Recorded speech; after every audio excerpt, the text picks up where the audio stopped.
not getting much attention. Yeah. Specialty hospital in Fayetteville, Yeah, where they do a lot of the orthopedic. I went there for my back Physician initially. specialty hospital. Yeah, I went there initially for my back. Saw Dr. Cannon across the street. His doctor's offices, and that's the guy, Arnold, I think his name is. He's the one that's, every time a Razorback goes down, he's the one that runs out He's the there. one- he's the team doctor. The neat guy. He gets the cheese too, Creek. I'll save your spot for you. And we kept looking for It's a like butt. magic. Kept looking for a button there. And they make it, So anyhow, add it and then run it to the top, instead of running it under. That's Phil, right? but it's definitely not getting better. No, I'm sorry. So probably a tear of some sort with that guy. Yeah, I'm just hoping if they do something, if they kind of cast or they put it halfway up my leg and halfway down it. It was driving and everything else. So the left leg, Yeah. well, at least. That's the better one. Yeah. But I won't be able to get it in the car because all cars got consoles. And you're locked out straight, yeah. Okay.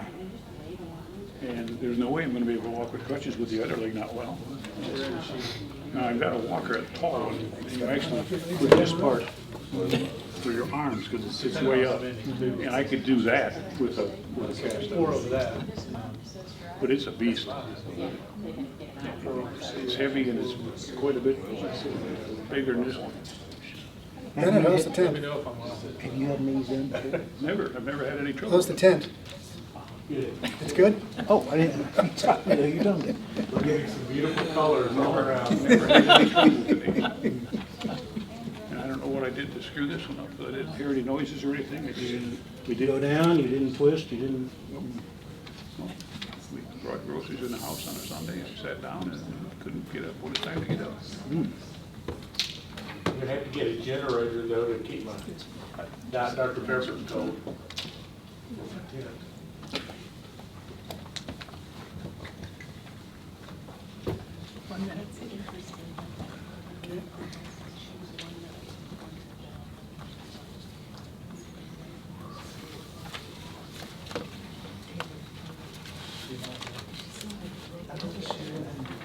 in passing, I've been in and out there a few times. I didn't realize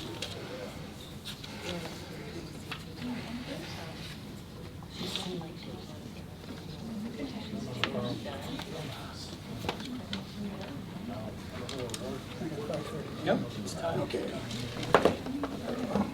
Everybody ready? I Guess Larry's gonna be late, didn't maybe? see it. Yeah, I did. Okay. Call the meeting to order.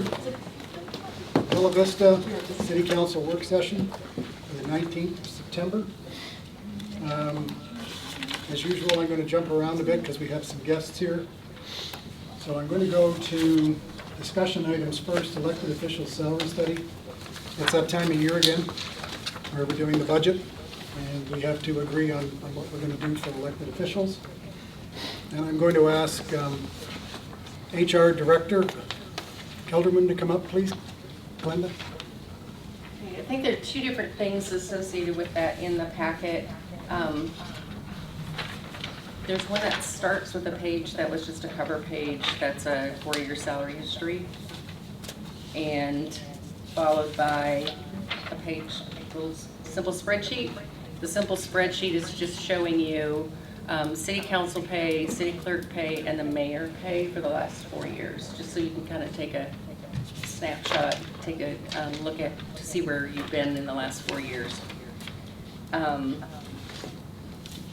The next page I think that you should all have following that is going to be something that looks like this.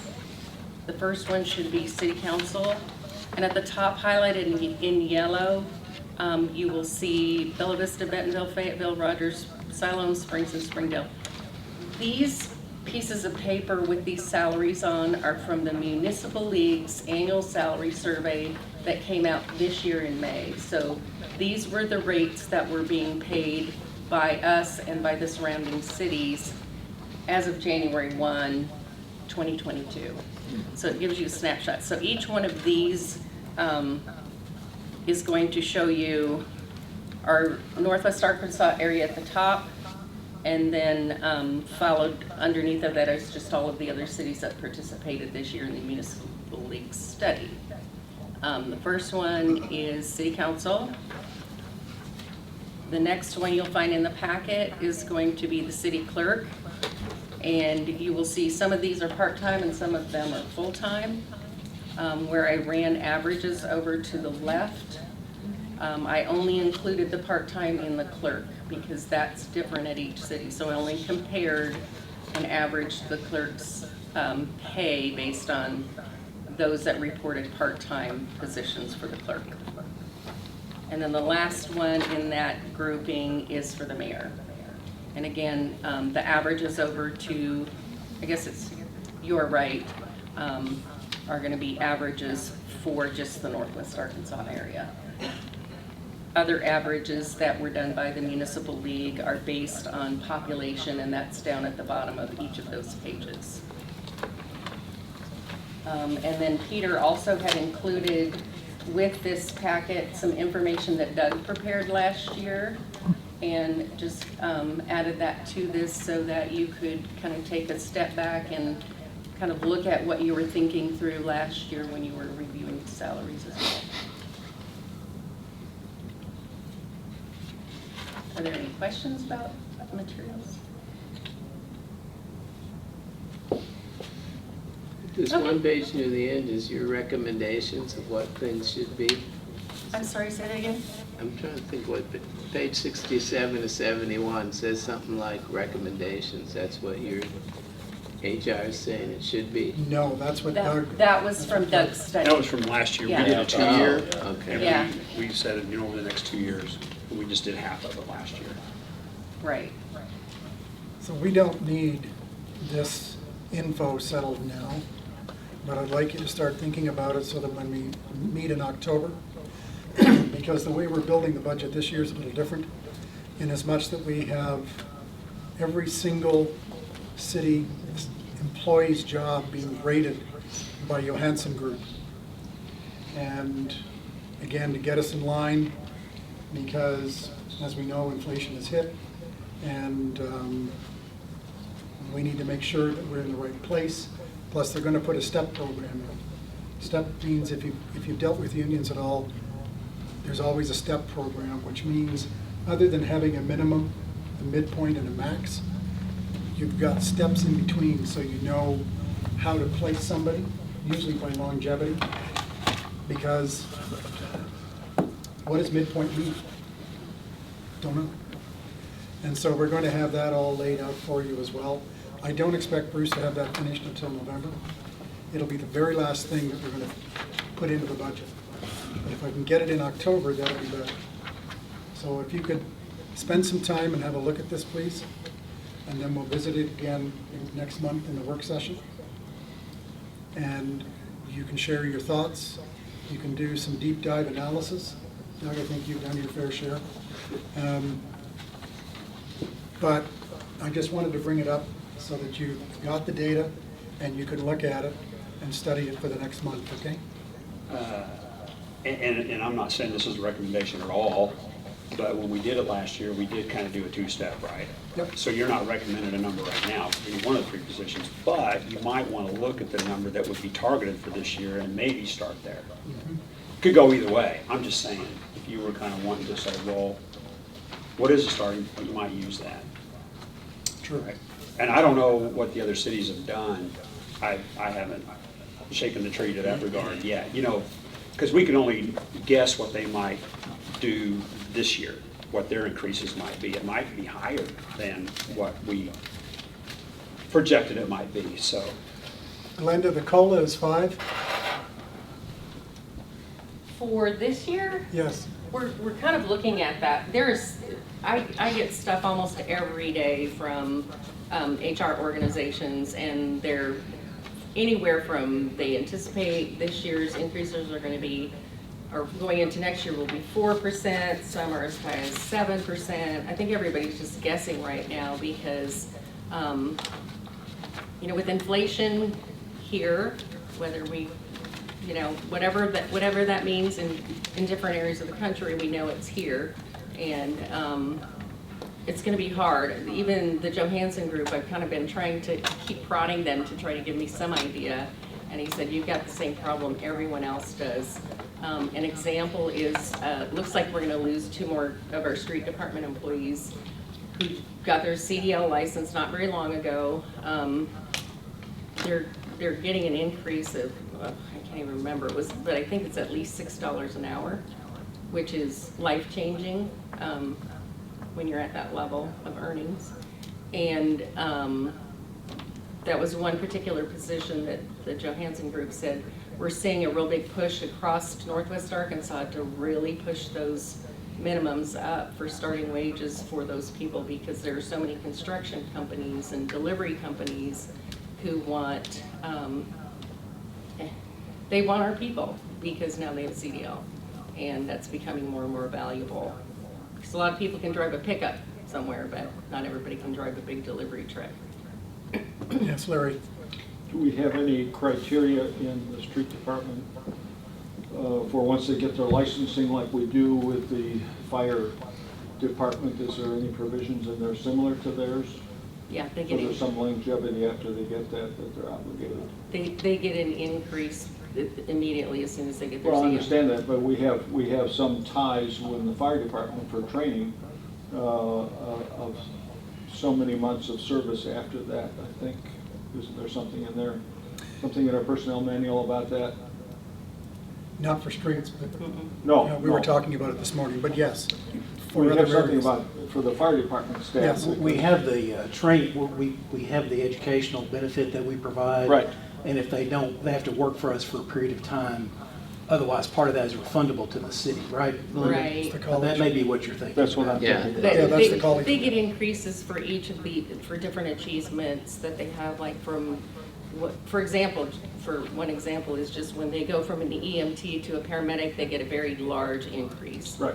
Those But kinds of also for things. that training, if they leave us right away, they have to pay us back for some of that training. Correct, expense. correct. That's what I'm thinking about with the street department with their CDLs. we Yeah, mentioned- there's a difference in that. The CDLs don't cost very much to get. Yeah, I was is the thinking problem. that Not a a lot. CDL's $50 not Four as times in our elaborate money. as, yeah. But- It's easy for them to pay that back. But isn't there some on-the-job training where they have to drive with another driver in the passenger seat? That's before they get the CDL. Once they get the Right. CDL, you're good for anything, I understand that, but whether that's- anybody's sitting next to you or not. But I'm talking about it's that time of training where we have another CDL licensed driver sitting in the passenger seat while they're training. That's a cost to us. Uh, And so that would be the cost that you would be looking at in terms of a return. But I Just don't throwing it out think we have such a policy. No, we don't. No. I think he's advocate, in the carrot and stick world, I think Larry's advocated for the stick. Yeah, I don't know. It's just, if it's a problem. It is, it is. I think I heard you say that you think we may be losing a couple. Is that just because they got their CDL? Pretty much. That's been the pattern? You get a CDL, and the next thing you know, somebody's turning in notice? it's Yeah, not in just fact- us, it's every city. Yeah, I'm meeting with Mike specifically about this on Wednesday to see what kind of creative ideas we can come up with about that. Because it's really hard. Jason and I talked a little bit about, you can't really have any kind of specific contract with somebody at that level. Contracts are pretty much reserved for executive levels. And we can't do that now without a change to our employee Without handbook, our- which you yeah. all could do, but Yeah. putting them under an employment contract would really not be a good move for the city. The only thing I thought of and talked to you about, Linda, was, you know, we have talked about incentive bonus for a lot of positions to hire.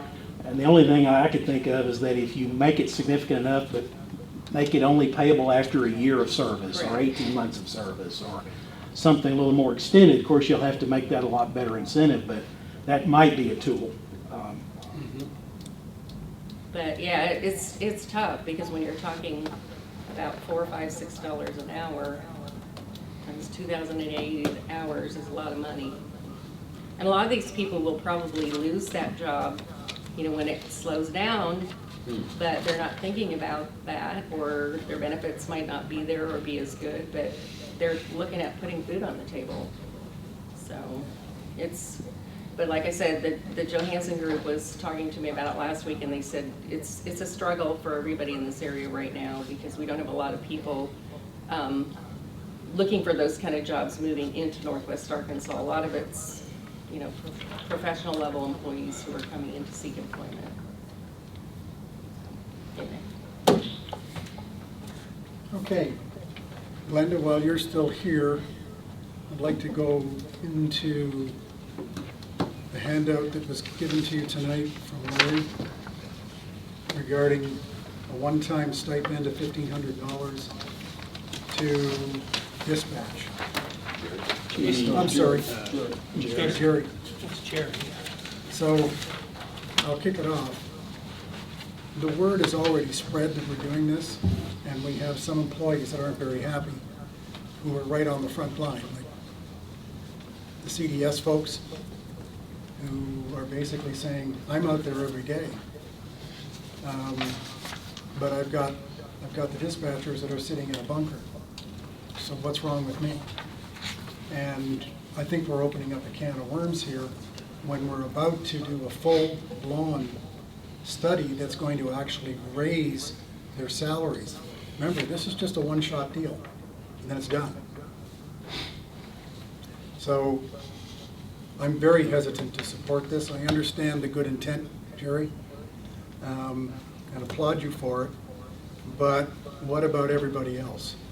Well, sir, about everybody else, I mean, what the governor did for law enforcement was for law enforcement. It wasn't for everybody else. Right. And all we're trying to do here is just to basically compliment the dispatchers who were left out. But they were left out statewide. They were left out statewide, and all we're trying to do is to compliment our dispatchers.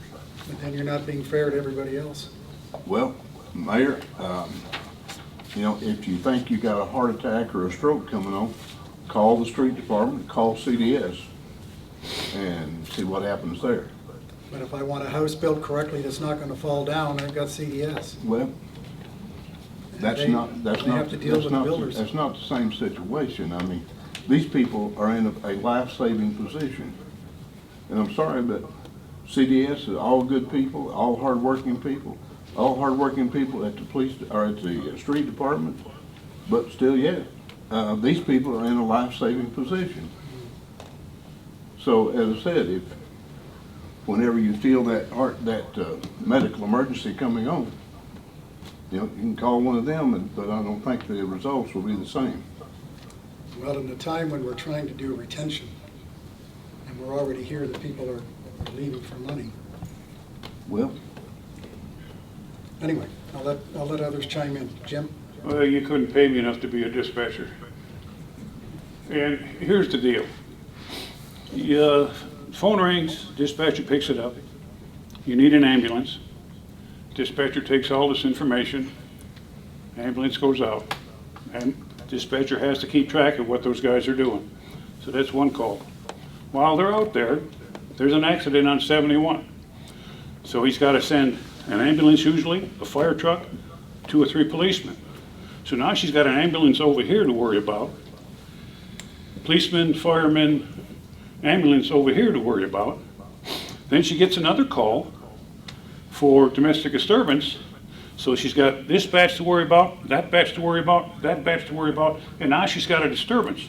She's got to keep all them people straight so she knows where all of them are.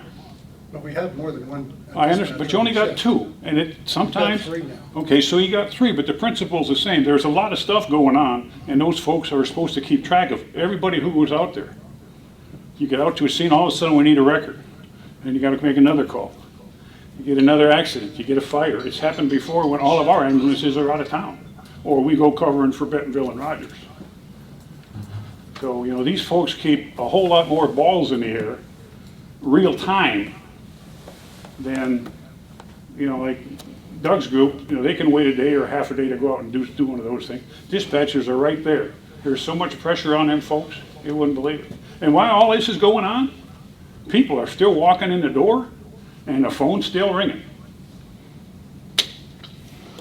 It's a job that almost 40 years as a cop, you couldn't pay me enough money to go do it now.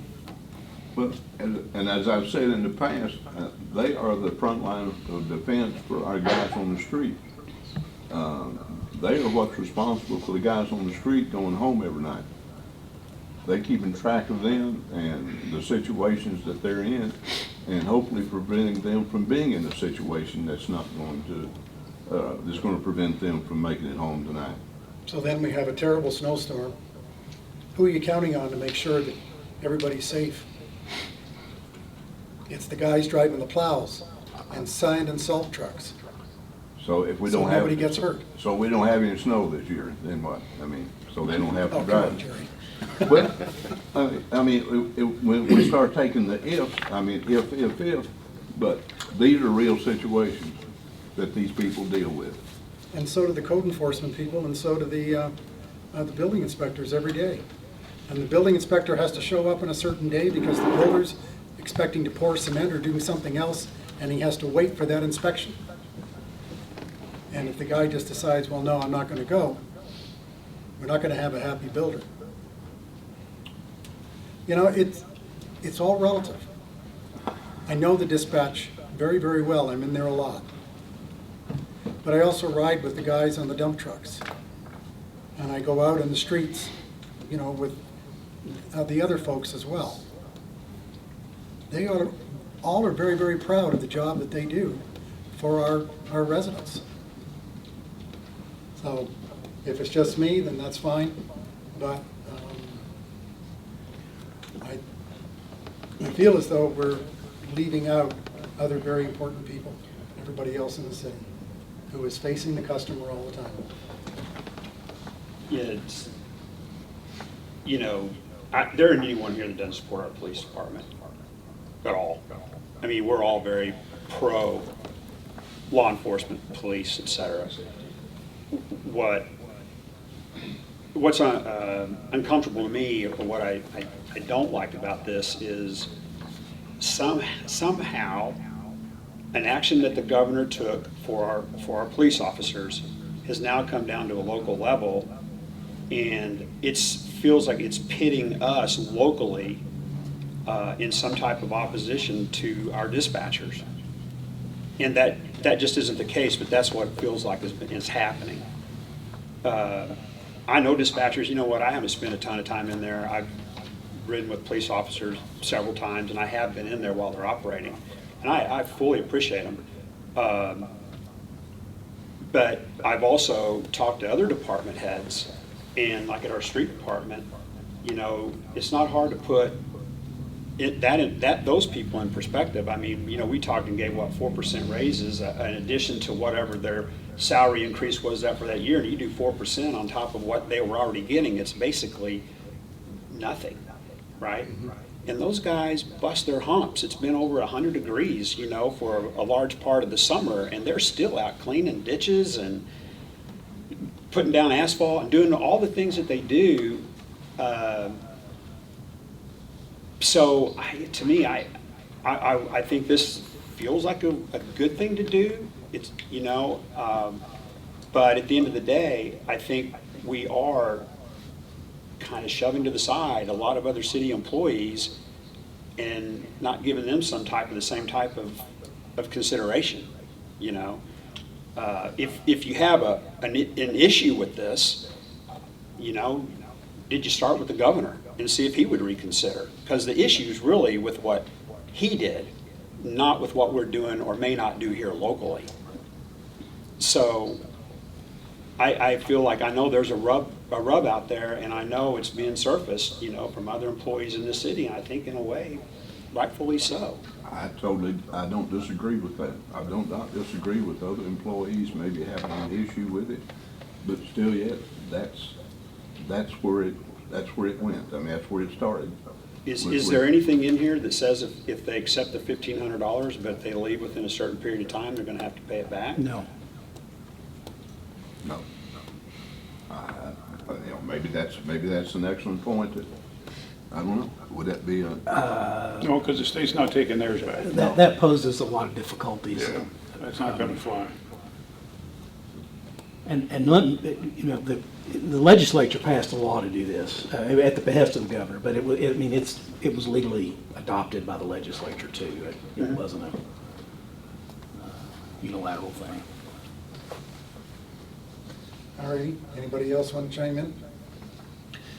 I would just say, Jerry, I appreciate the intent, and your heart's in the right place. The dispatchers are critical functions, and you see it as an extension, really, of the police department. And it was kind of a, if the state hadn't done their thing, we probably wouldn't be having this discussion, right? I think, I appreciate your intent, and I think we have a responsibility to make sure that all city employees are compensated fairly. And we're getting ready to go through a process of examining exactly that.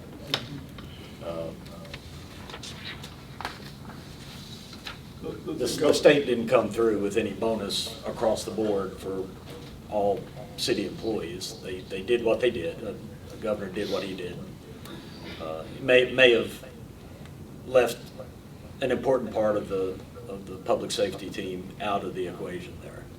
I think what he was trying to do is recognize police officers on the street primarily. It is up to us to do more for our dispatchers, and I think we'll have the opportunity to do that. And in the same stroke, take care of making sure all city employees are fairly compensated, so that we don't have things like services that are being limited in their delivery because we can't keep personnel on board. Those services are expected of us. That's why people pay taxes. And when we have turnover, because people can make a little bit more somewhere else, we need to figure that out. We need to do right by all city employees. Okay. Anyone else? No support from anyone except Wallace? Is that? Well, let me say, it's been a while since I've said it, so let me remind council. Work sessions aren't for debate. You're going to debate, I understand that, you're going to talk. But really it's for information gathering for what you need to know in order to debate and make a decision at the regular meeting. I just want to reemphasize that. Again, you say what you're going to say, you're going to, and that's important. But you know, minutes are made of the regular meeting, and we keep slipping off into having more debate and work sessions, and I think was originally intended. But I've been around here a while, and y'all can get it how you want. So I just kind of wanted to set that up. And if Jerry can put this on the agenda, and y'all can vote on it, and let the will be done at that point. But just wanted to remind everybody. You finally conceded we're going to talk, huh? I know you're right.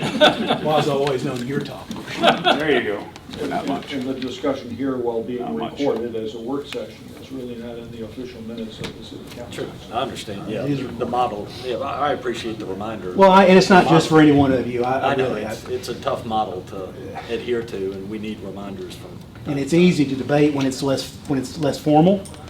That I think that's part of it too. But Well, especially when we can't talk to each other Exactly, another time. exactly. Yeah, you know. Okay, let's move along here. I'd like to go to Resolution E, which is renaming a portion of St. Andrews Circle to St. Andrews Drive. And the happy campers raise their hands, right? So Taylor, if you want to come up. Hopefully you've read it in your package. I have to fully support what these people want. Having moved 10 times in my life, I know what it's like to have to fill in all the forms and everything to get everything changed on your personal cards and everything else. So Taylor, do you want to walk us through it, please? Yeah, this one's a little bit interesting. It's got an interesting history, that's for sure. So in your packet, you have an aerial image, and it has a nice little portion of it that's highlighted in pink, and so that's the subject portion that we're talking about. Recently, a builder pulled a permit, and when you do that, you get an address assigned, and that is what spurred this whole discussion of what's going on. So the address was assigned for that new house, that new build for the permit that was issued, and it was issued as circle instead of drive. And there was already established residents with addresses on that were Drive, St. Andrews Drive. And so whenever they realized the clerical error based on the plat, which is also in your packet, the old yellow with all the lots on there, shows this section as Circle. And so when 911 realized that they had been issuing the incorrect addresses all this time, they corrected all of them, and then they all, some did, some didn't, but they issued letters notifying them of a change, that they are being changed now from, for example, Ms. Shaw, 46 St. Andrews Drive went to 46 St. Andrews Circle. So they are here today petitioning to keep it or officially change it to St. Andrews Drive, so they can essentially keep the same addresses that they've had since they've lived here. So since it is on the plat as Circle, it will take a resolution to change it back to Drive. Benton County 911's not showing any, they basically said, either way, just let us know what you guys decide, we'll fix it and send them all their new addresses, which will essentially be their old addresses. So a little confusing, pretty interesting, but happy to take any questions. And then they're here too to speak on behalf or further allude to anything you want to know about. And just for, it's only that, in the color map, it's only that portion that's in the magenta. Yep, that's just the affected. pink. Yeah, pink, whatever color. Everybody on the pink would like to keep it the way it was? Well, if you see on there, for some reason, only half the address has changed on that pink portion. There's still 5 addresses that are still St. Andrews Drive. So I'm not sure how 911's going about that, because it's fixed real time. So it's only affecting 7 people, and the people that have homes on that section are here. And you've also gotten responses from them in writing as well. Some were emailed to you, and then some you have printed out for you. So of the people who have houses there today that have been living on that portion of St. Andrews, of those people who have been living there, we got 5 or 6 houses? On the picture, there's 4. There should be only 4. So we have 4 existing residences, and now a new permit has been issued? So one of them where was this left came as from? Drive for, so the 4 houses. The 3, I'm assuming all 3 of you guys are here. Yeah, so the 3 that did get changed are here, but one of them for some reason was left as St. Andrews Drive. I don't know why, but we're just trying to clean this up and just change it back to Drive so they all have Drive at the end of their address. And the builder will have Drive also. The builder has Circle, but we're gonna change it to Drive with this resolution. You can do that before they get the final occupancy anyway. Yeah, I mean, they're in an easier predicament than they are, for sure. About the post office. Intuitively, it would be addressed as St. Andrews Drive because of how it's aligned. You would It's think. seldom that you find streets make a 90-degree intersection turn, but there are streets that do that, Yes. but they're rare. And so intuitively, it would have been labeled as St. Andrews Circle because it is a dead end. It doesn't. Well, it's got a little circle down there, Larry. What's that? There is a So does circle. my cul-de-sac, So is my cul-de-sac. So Lanes, I which are lanes. yeah, I lanes, think whatever Drive. is best interest of the people. Yep. 911 will be okay with it. Yeah, 911 said they don't care either way, just let us know what you want to do. Now that they created a mess, they're willing to let us fix it. And I don't know if that helps the GPS mapping at all. This would help fix the GPS mapping, because right now, Google Maps, anything like that cannot find their addresses right now. Because that street would be, theoretically, it's unnamed. Well, GPS mapping. so it was, by plat, it was Circle, and then, but it's been known as Drive forever. It even had a street name on it, a street sign as Drive. But whenever 911 notified everyone of the correction, that also required our street department to update it, so they went out there, yanked the Drive sign off, and changed it to Circle. That also led to this, where we're at now. So on one side, you're gonna need 2 street signs, one on one side, if you will, come down St. Andrews Drive to the stop sign or intersection, T intersection. On the right, it's gonna say St. Andrews Circle, on the left, it's gonna say St. Andrews Drive. Which is how it was until recently. Gonna be Lots St. of Andrews streets question change mark. names like that. Yeah, there's Any a- city I've ever lived in, It's- it's this to here and it's this going past it, it's not that unusual. It's just a bad policy. Pre-city It happens. platting. Confusing and difficult. What's that? It's a pre-city platting. Pre-city. Well, the plat, there's nothing wrong with the plat. They just didn't, Yeah. maybe that, They didn't label someone it made a totally. mistake in telling people what their address and the name of their street was. Anyway, Sounds like we have it covered. Yep. I think we got it covered. Good? You good? Okay, Good with me? yeah, thank you. Okay, let's go to some housekeeping. Resolution C is something that you've seen every year. This is where we have to pass a resolution authorizing and levying the millage rate, which is 4. And it's very important that we get this done. There was a city a few years ago that forgot to get it done, and they weren't able to collect their taxes. I think it was Cave Springs, wasn't it? Let me remind the council of one thing. If you recall last year, we had to do a mandatory Amendment 59 rollback, Yes. which put our millage, instead of it being, our general millage being 4, it went to like 3.97 or something like that. And Amendment 59 is quite complicated, but basically what it required was after a countywide reappraisal of property, which had occurred, if tax revenues are going to increase by more than 10%, the rate of tax must be rolled back so that the increase is capped at 10%. So for last year, it had to be 3.97 because we were going to collect more than 10% after countywide reappraisal. So this being a new tax year that you're talking about, you do have the right to go up to 5 actually. So you certainly have the right to put it back at 4 if you want for it, because it's not going to be increasing based on countywide reappraisal. So you can go to 4. I confirmed that last week with the county clerk. And that's why the bills have that odd number on them. So the cap is 5. 5. Right. We were at 4.5, is that right? Weren't we just No. a half a No, mil we're away at at one 4. point? No, we're at No, 4 we're because we 4. have a separate 1.5 for lot fee for the police and fire. Okay. And it's outside of that 5 cap. It's over here. I thought we were only half a mil away at one point. No, I think we're a mill. Yeah. Full mill. Most cities around us are at 5, aren't they? Big Yes. cities at least, yeah.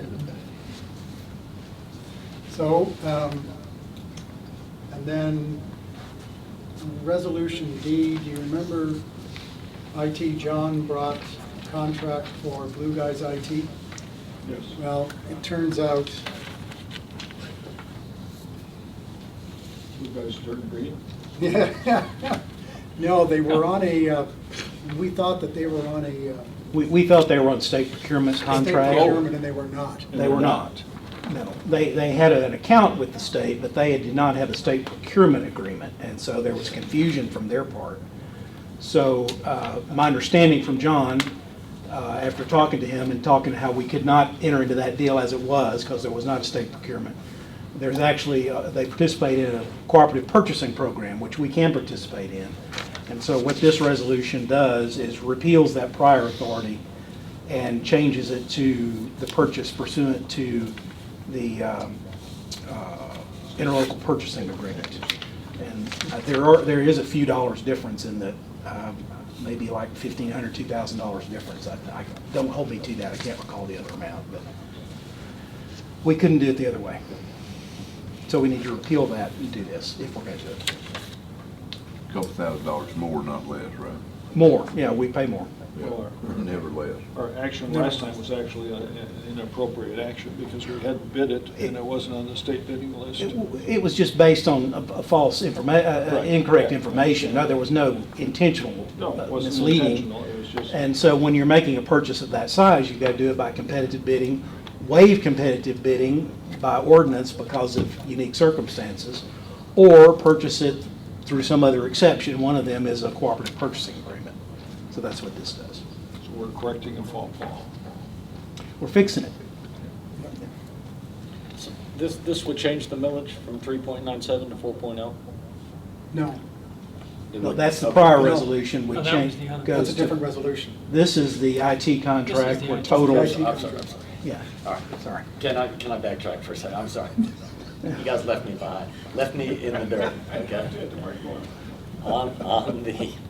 On the millage increase, is this changing it from 3.97 to 4.0? It'll be, Yes. yes, it'll go up .03 from this year to next year. Okay, I wonder if it's worth, if it's worth It's your choice. changing the millage.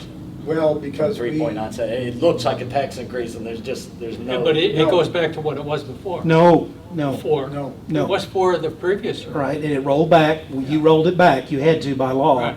You set it every year, you can make it 0, you can make it 5, you can go anywhere in between. Okay. more than what it is without going through another resolution.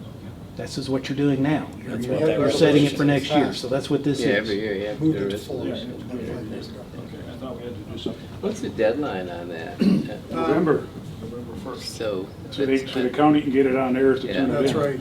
It has to be, No, it has to be there before our October council meeting. right, Oh, it okay. has to be done this month, Yeah. or we'll miss Sorry, I the, don't know how to turn that off. the, And for several Or years, we've had to court's have special deadline. meetings to do That's this. right, we had to have Because we missed it. we'll get an IT guy in here. I apologize. I could, but I have to figure it out. For being stuck. Yeah.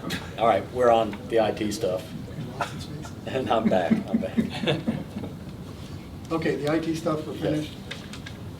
Okay, Yes. all right. Did anybody else see the email that came in late from the state, from the municipal league today about a grant program for cybersecurity? Mhm. I've sent that to John. Very good.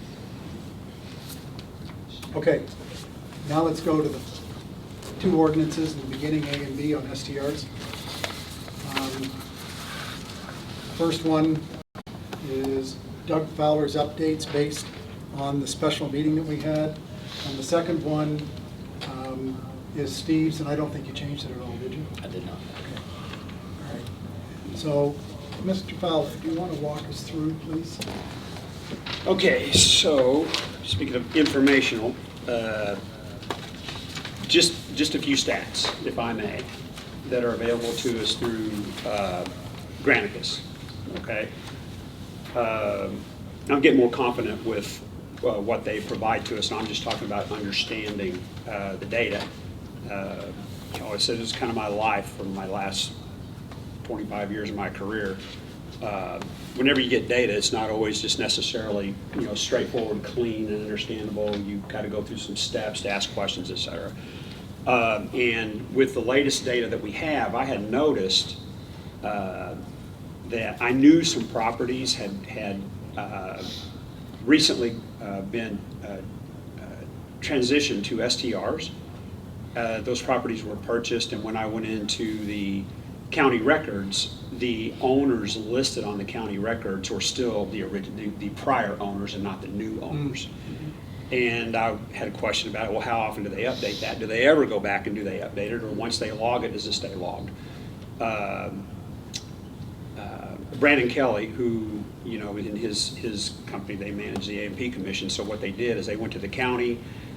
We provided them a list, and they provided us with the most recent updated list of owners, and then Granicus shoved it in there. So I'm pretty confident that the owners of all the properties listed as STRs are correct. Okay, I just want to say that.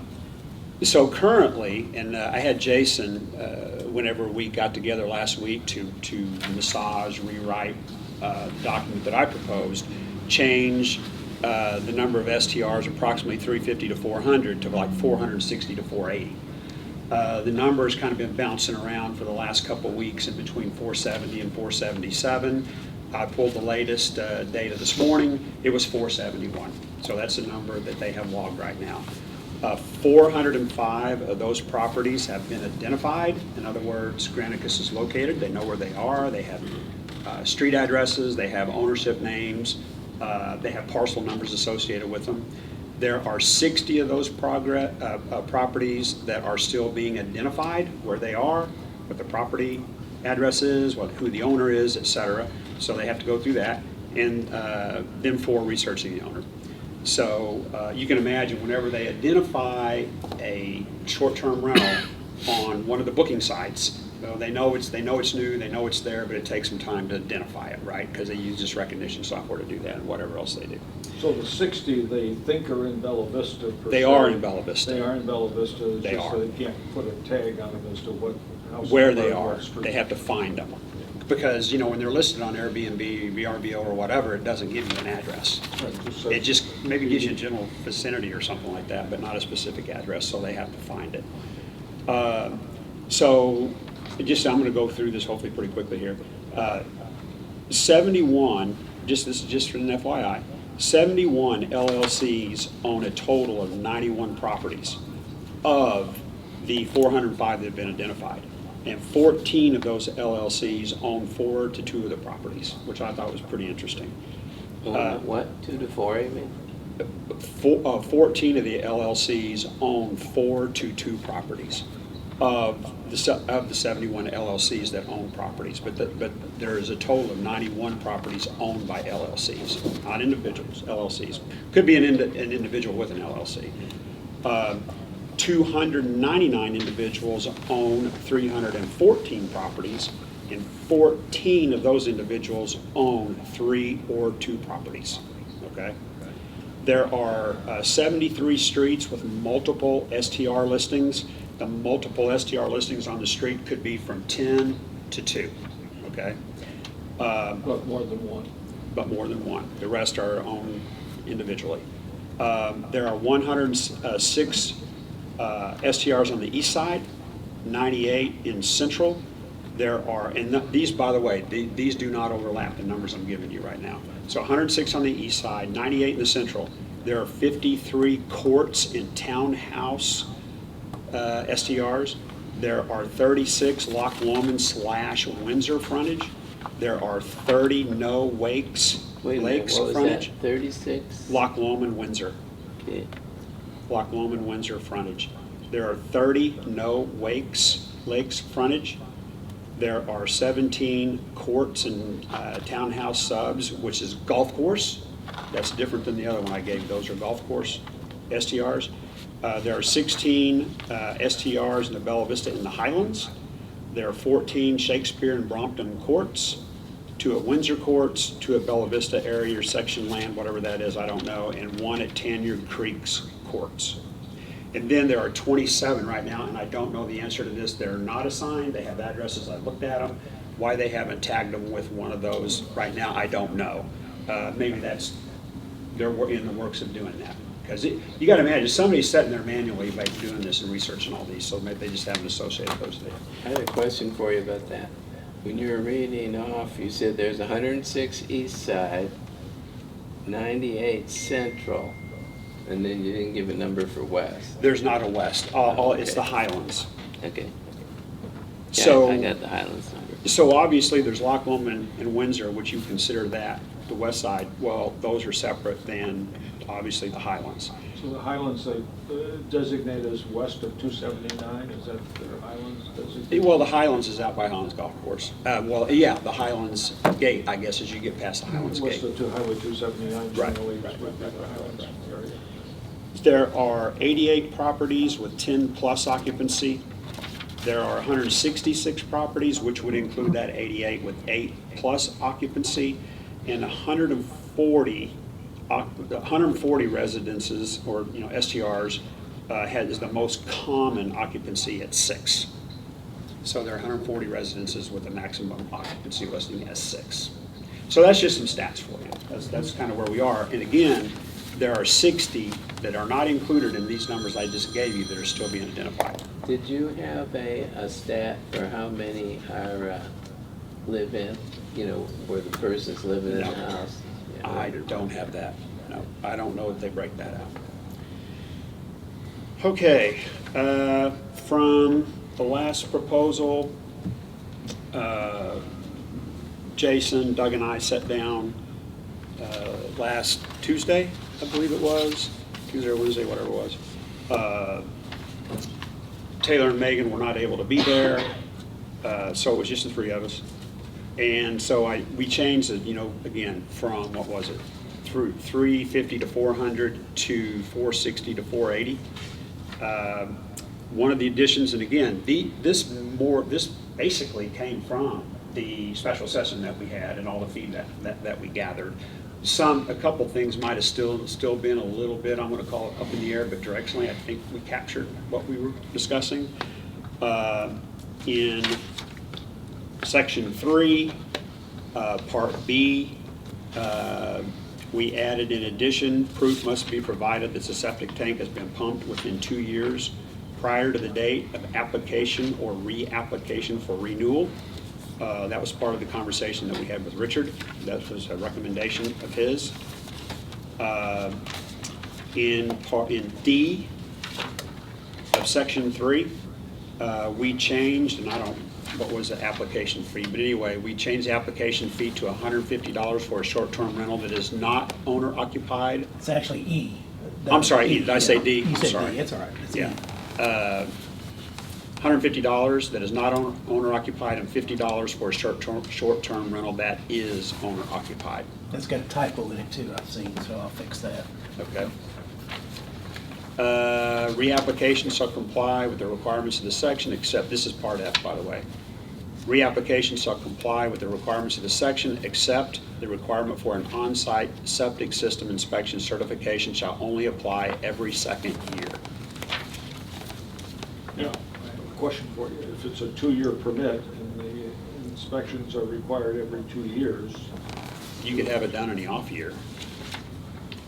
but, and some of them will, because they will have been pumped within the 2-year period before you get in your permit or your application. Right. So we will have some exceptions, but I'm just curious about that situation. Okay, well, you know, these are some things we're writing. Maybe some stuff to us made sense when we were doing it, and maybe it doesn't to others, and we could talk about it and clean them up. Was he accurate when he said it's a 2-year permit? Well, one place it says. No, 2 it's years. annual, it's annual. It's an annual Places permit, says but it's 1 year. bumping 2 years. 2 years. 2 years. Yeah. It does say. It's a 1-year permit is issued permit. For 2 years in It's some places. septic pumped every 2 years, and it's health and safety inspection every 3 years. Is that right? Correct. Right, So- health and safety, which is separate from the Right, septic right. system. Yes. Right. But you got 3 different timelines to deal with. A 1 year, a 2 year, and a 3 year. Yeah. Right. Okay, well, we'll talk about that. Yeah. All right. I've got a question in there. You've got your, what's the big deal about 50 miles living within Bella Vista? Well, if there are issues with the property, so a representative can be on site, you know, if it's required, you know. He's not so gonna they- come overnight. Why can he only be 50 miles away? Why can't he live any place? And if you tell him he's gotta be here, he's gotta be here. What they're suggesting by this is that it's within an hour's drive. But he's not gonna come that night when we got a complaint. It's gonna be the next day, and some of it could even be over the phone, depending on what it is. But I got, there shouldn't be any mileage on it. If we've got the owner of the house on record, and the LLC or who's ever managing it on record, shouldn't make any difference where they live, Well, we talked about enforcement, if you remember. you know? Some on council were in favor of having a local agent. Others were in favor of calling the police. Well, you gotta call the Okay, police to get a record. No. But if there's a complaint because there's loud noise or the parking's bad or whatever else, okay, so who do you call? Do you call the local agent or do you call the police? Well, you need to call the police first so you have a record of it, so when it happens again, you've got another record of it, and then maybe the third time somebody gets a piece of paper. I always thought the problem with the reason people came up with 50 miles is they were concerned about communications. Some owners they couldn't get a hold of. Well, no, but that's why you've got both. Yeah. You've got the owner of the house and the manager. But really, you could be more than 50 miles if we could get a hold of you. And, you could get some local guy to show up. It isn't or like whatever. the person has to show up the next day. But Some of these things you can handle over the phone. Yeah. But I do think the communications was a problem, because what happens, you can't get a hold of the guy. And now everything's elevated to a legal thing, sending legal notices, when it might be something, could be cleared up. That's why we got both Yeah. deals and telephone. If you remember too, whenever I was just kind of going through some of the stats I gathered, 91 of the properties are owned by LLCs, which could be in Houston, could be California, who knows where it is. It's just, we need to require a local agent that can be And I didn't on say the you spot. didn't, but it's who's ever, Well, whatever is an hour drive, but somebody needs to be able to be there and be at that property and be correct, and that's responsible. why you've got two addresses. You've got somebody who's local here and whoever actually owns it. You've got, if it's an LLC, they got somebody managing that property. We're defining Well, what- local. We have what to would you- define local. Exactly. What would you call local? I don't care. I Bella mean, Vista? No, whoever owns the place, no matter where they live, that's one person. Right, The manager is another person. right. So you have both of those information. What difference does it make if Well, they live 50 where miles does away the or 100 local miles away? person live? Doesn't matter. Doesn't matter. So if they're both out of state, you're okay with that? Yeah. You don't have somebody to be at the property and address a problem? Well, you can address some of the problems over the phone, Yeah. and others don't necessarily have to be addressed the next day because you're gonna have a party tonight, and tomorrow everybody's gone. So what's the hurry? If the police go and at least record that, yeah, we were called, it looks like this was going on, then you've got a permanent record. But it isn't critical that this person shows up within a couple hours. It's all, you know, and if we leave it, that's fine, I can vote for it. It's just that I don't see why we've got a restriction on how far away the owner and/or agent can live. So if there is a problem on the property, it's not going to be the people on the property who are going to call. It's probably going to be a neighbor. Right? How does the neighbor know who to call? You call the police department. Every time you got a I'm getting there. complaint. I'm getting there. Okay. Okay? I'm just trying to think it through. The neighbor probably doesn't know who the contact is. No, but we will. So here, you know. We will. Again, read multitude of these, right? There's a, oh gosh, I don't think it's Hot Springs, I can't remember, but they actually have a process. And what they ask of a neighbor is if there's an issue with the property, the first person to call is the person responsible for that property. That's what, they don't require it, but that's what they want the first step to be. Okay.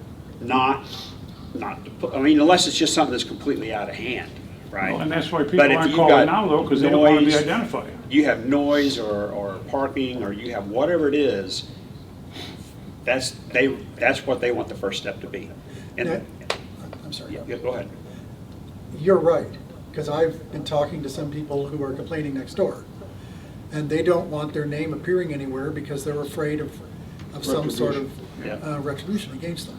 And then you just sent us an email about 600 in the town, only 5 complaints over the next number of years. Now, you can't necessarily compare us to them generally because we got lakes and golf courses. But I asked James to dig last year and a half for all the complaints that would qualify. That would be short-term rentals and regular owners, whole village. Less than 1 a day. Well, of course, if they're afraid of retribution, they're not going to call. Anonymous tip line. I've talked to, I can even tell you, and I brought that very same question up. They don't want to be a person calling police. For retribution, they don't be one of those. I'll tell you, like, I can add to that if you, Yeah. as your city prosecutor. And I talked to a very nice lady after the regular meeting, or after the special meeting we had, who was mentioned, that lived between a couple of these. I know Larry I chatted. And she was talking about the issues and the noise and this and that and the other. And I reminded her, I said, you know, we've already got an ordinance about the noise. We've already got a noise. Why didn't you call the police about this? And it's not just her, it's a common problem. And maybe I'm going to make too broad of a societal statement. Maybe it's today's culture. People are afraid to call on their neighbor because they don't trust them, they don't know them, and they're afraid of what's going to happen to them if they do. And so you've already got that, whether it's right, wrong, or indifferent, people feel that way. And I've talked to people in my prosecution area about criminal cases, you know, why don't you call the police? You know, and the police deal with this all the time. They don't want to, you know, they're afraid. I mean, that's a bigger problem. So I'm not taking any kind of position on any of this, but y'all need to know that very same fear is going to apply to whatever you pass on this. And if the afraid, I don't know who those people are. I don't know if they're going to key my car. I don't know if they're going to throw eggs at my house. I don't know if they're going to stalk me. I don't know if they're going to point video cameras at me. I don't know if they're going to throw me on social media. If they're going to, I mean, that's just one of the unfortunate realities that a lot of people, I think, in Bella Vista are even afraid to say that because they're afraid of what might happen. And so it's really something that's much bigger than this, and it's sad. But I'm going to tell you, it is real, and it is something that is going to factor into all this stuff, everything that we do. But how would it factor in here? I mean, Because if somebody's if got- they're over occupancy and they think, oh, boy, you know, I know the guy, if I call them and next thing you know, I gotta call a couple of times and I'm gonna take their license from them. Next thing you know, they're gonna track me down, say nasty stuff on Facebook and Instagram about me. Yeah, I understand. They're gonna, you know, all that. I understand all that, but what would the expectation be of the next door neighbor who has a concern about what's going on in the short-term rental, but isn't willing to call it out? Then there's not gonna be much they're gonna be able to do. And he's SOL. He's gotta help. That's why I say, you said. some point, you gotta let people know. Anonymous tip line or something. Well, you know, if we Yeah, can he's do not Possible, gonna call. he's not anonymous, gonna call- possible. He's not gonna call the person who lives within 50 miles. That's gonna be even less likely. Yeah. Just calling it in as a 911 make it more, I wouldn't Nah, encourage that's- 911 no, calls on Because then they'd be occupancy calling limits. for everything. No, 911 has got a specific purpose, and a loud party next door don't qualify. But this lady I spoke to, again, nicest lady in the world, really concerned and genuinely upset about what might happen to her in today's society if I start going out there and calling and Yeah. I understand all that, but I don't understand how we solve for it. It just Well, seems like maybe patrol would have to. You know, 600 houses every weekend, I that ain't know. gonna work. I know. pick that up on patrol. That ain't gonna work.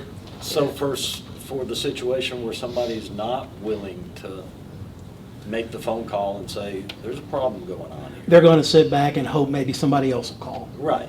That's But what. there's and- nothing we can do in the ordinance. No, I mean, no, there's Okay. nothing we're gonna be able to That's all. adopt Yeah. that says, hey, because if someone calls about a complaint, you can't even guarantee anonymity because we're gonna need a witness to whatever the violation was.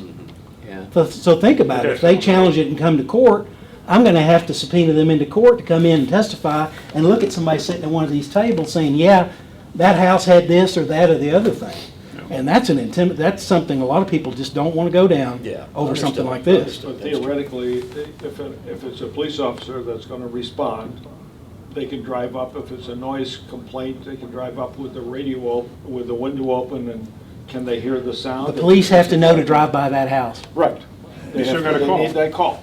Yeah. So they have the call, they have the alert, so now they do something, they do a patrol on the house with the window open if it's noisy. If it's a parking issue, they visually observe there's. Getting the word is not the problem. Once Not the they would problem. get the word, then we're, you know, Right. all sorts of things can happen depending on what you want to adopt. It's making sure somebody feels comfortable enough notifying the government that something's happening because So- they don't know what's going to happen to them in return. So would the individual making that call have to testify if the Potentially. officer is there making the observation and writing the ticket? Perhaps and perhaps not, depending on what it is. It just depends. It could all be resolved long before that. Question? We had two ordinances, I mean, two There's different two. ones. Yeah. What- Yep, no, we're gonna get, Yeah, we're still working on the we're first still one. working- Still working on the first one. Okay.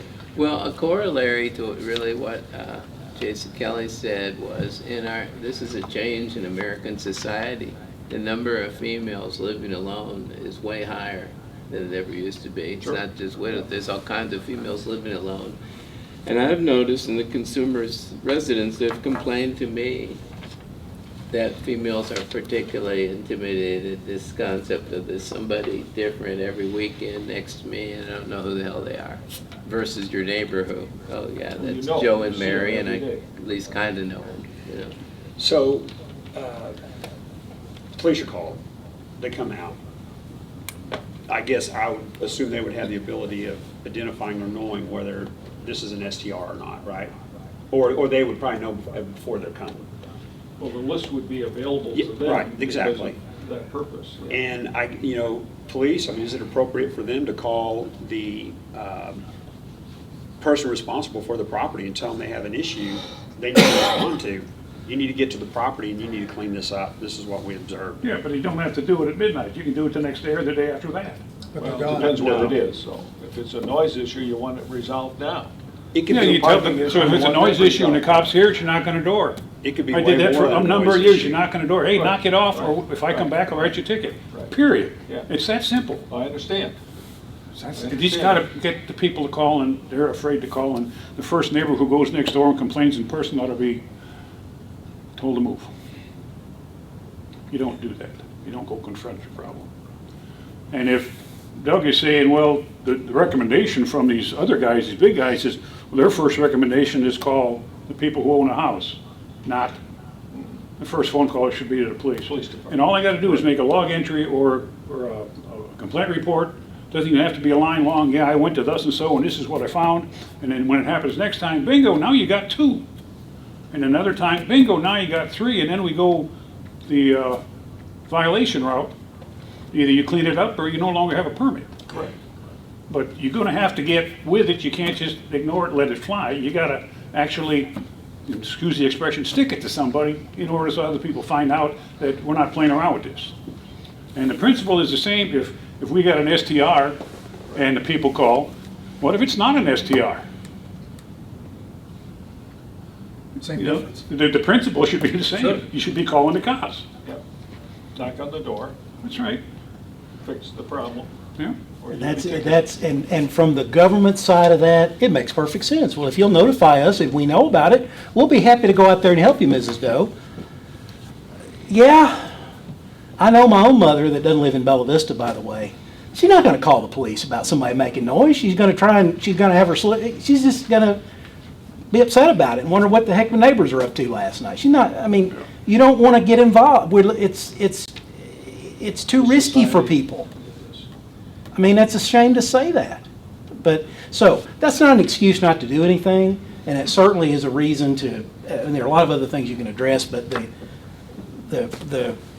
us knowing about it, that's gonna happen no matter what we have, is my point, and maybe I went on too long, but. So, Chief, I'm sorry. Chief, can you flag SDRs and CAD? Yes, if we know what they are, if we know the addresses, yes. You can tag the address. As long as we have a list of them, we can put them all in CAD and know exactly what they are. Okay. And the cop will know before he gets there. So much for 50 miles, let's go on.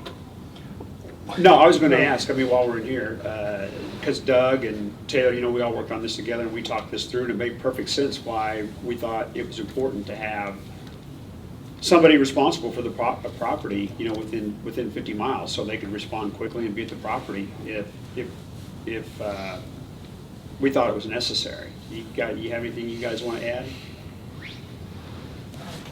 I mean, I don't think it's uncommon to have a local agent for an investment property, but when things happen like trees falling through a house or a hot water tank ruptured or, you know, window break, a whole plethora of things, we're just trying to cover all bases for after this thing becomes law. If things happen like that, it's nice to have somebody local that knows how to go make stuff happen. This is not a typical standard residence. It's a residential house in a residential neighborhood, but it's not used as a common residence. It's used as a It's a business. commercial You're renting it out as a hotel It's a or commercial motel. entity. Let's be frank about it. It's a business, it It's a is. business operation. You need someone local that you can call. You need somebody that if can you have a problem. respond. It goes past, to your point, Doug, it goes past just disturbances and nuisances and things like that. I mean, there's a plethora of other reasons, just like Doug just mentioned. You need somebody locally that can get to the property and respond to a situation. That involves a whole lot of different things.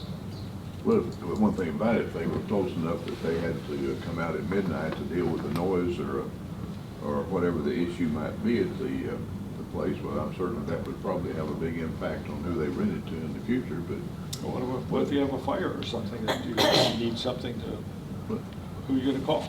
Well, we're gonna put the fire out and then we'll worry about who to call. Well, I understand. Taylor? I would just echo Doug. I mean, and as an example, the last street resolution that you guys passed, I had to get a hold of someone from California. And that took a very long time. And so when you have issues that are overnight or like pop-up issues, it's just easier to have someone that's local. Probably gonna care about NWA a little bit more. It's just easier to get a hold of someone rather than someone on either coast. And then of course, having the opportunity to have someone local respond rather than the police or someone that's carrying a uniform or something like that. Just to have that opportunity of a first, maybe the city doesn't know about it because the local agent was able to respond within 30 minutes. So that way it kind of takes, you know, the governing away from us and puts it back on the manager of the property versus code enforcement or the police. Those were the two main. Well, reasons code that I enforcement come doesn't work on the weekend anyway. They don't work at night and they don't work on the weekends. So mainly the police because when those kind of issues arise, it is at nighttime or on weekends. Hey, Mayor, to follow up on your CAD Yeah. question, also just so the council knows, in CAD, we can put anything. So I'm sure there's some STR owners in town who would love to know if their house or their property was a problem. So we could put in CAD all the STRs, we could put points of contact, we could put, hey, owner lives here and would love to be notified on any problem whatsoever. So I'm sure we have some owners of STRs that would love to come out and kick people out who are a problem, and that might solve some of the problems. And so in the CAD, we could put any notes or anything the council wants to put in there, or the STR owners want us to put in there if they really want to be involved and active. Good point. You know, actually, I mean, to your point, that's a great point. STR owners, I mean, look, there are more STR owners that are supportive of this than people may think. They don't really want to stand up and say anything because then they get a tag as being a bad guy, you know, within the STR community, right? And they just like, look, if there's an issue, and it's not going to be all STR owners, because a lot of them, the LLCs, they don't want to be notified. They don't want to have to go through the trouble, the problem, or whatever. But they're like, look, we want to be notified. We want to know. Not just because of, you know, they're a little fearful that they may get a citation written or something like that from the police because they don't want their property torn up. You know, they don't want bad things happening to that investment of theirs. So a lot of these, they want. And if you had a management company that maybe managed several of them, I would say that manager would probably want a property owner or develop a relationship with some of these neighbors, you know, so they would feel comfortable calling them first before they call the police, you know, so they could clean the property up. So anyway, 50 miles, hour drive, whatever it may be, it makes sense to me, but that's just me. So anyway, I'm gonna move, I had a question about the safety inspection. Are we that far yet? Or? No, let's go, the next point is, we'll get to it in just a minute. Okay. The occupancy limits restrictions, at no time shall a short-term rental have or be marketed as having an occupancy greater than 3 guests per bedroom for short-term rentals serviced by on-site septic systems for wastewater. We talked about that one. You know, I would say that people that are closer to the septic system situation or are close to it and they live it and breathe it every day, we're not real pleased with changing it from 2 to 3. But if you recall, I asked Richard if there was some wiggle room. And I had understood, you know, that septic systems were built for a little bit greater capacity in Bella Vista than maybe some other communities around or wherever that may be. And he responded, well, that's true. There was a certain date. He didn't know exactly what that was when I think they were built with a 25% greater capacity, something like that. And I said, well, okay, what about 2? Is there any wiggle room? He said, well, you maybe could go 3 per bedroom. So, you know, a little bit of negotiation here. It maybe helps some of the short-term rental owners out, you know, with 2 versus 3, gets them a little closer to what they would like for their occupancy to be, while at the same time protecting that property septic system as best we can. And then we changed it to 3 for homes that are on sewer plus 2. So that's a change we made. All right. Okay, you were asking, I'm sorry, because I didn't highlight what you were about asking the about. inspection. You have an initial safety inspection and then one after, and then every 3 years. And I think short-term rentals is, if you look at all of society, it's really an example of where the market dictates. I could see how you might want to have one inspection. I don't think you'd ever need another. I mean, long-term rentals need inspections in the worst way. Short-term rentals actually don't, because you're getting raided all the time. You don't get business, and they're probably the best kept places in the whole town. And we're doing safety inspections every 3 years. It's probably safer than our houses are, you know? I think you need an initial one. Yeah, maybe an in order initial to one, Make and sure then- that everything's up to code, but beyond that, I would think that. What about owner occupied? Should they be inspected at all? People's there 24/7. We had left it in as a one-time inspection. Well, it'd be covered under the same thing as this. I don't really have a position on like every 3 years. As a matter of fact, we had a conversation, right? Should we just do the initial one-time inspection? Or should we do a periodic like every 3 years, every 5 years? Yeah, I'm not worried about that. I'm not worried about owner occupied house. No, they would be included in a one-time inspection as Well, well. I don't think they need that because they're there full-time. Well, they are, but is it up to a safety, public safety standard to operate it as a business? That's the question. Does the bedroom or whatever, or the space they're renting out, does it have 2 means of egress? Does it have a smoke detector? Is there a deck? Is the deck secure to the house? Is the electric wired correctly? And it's just to check those things, because we owe our visitors,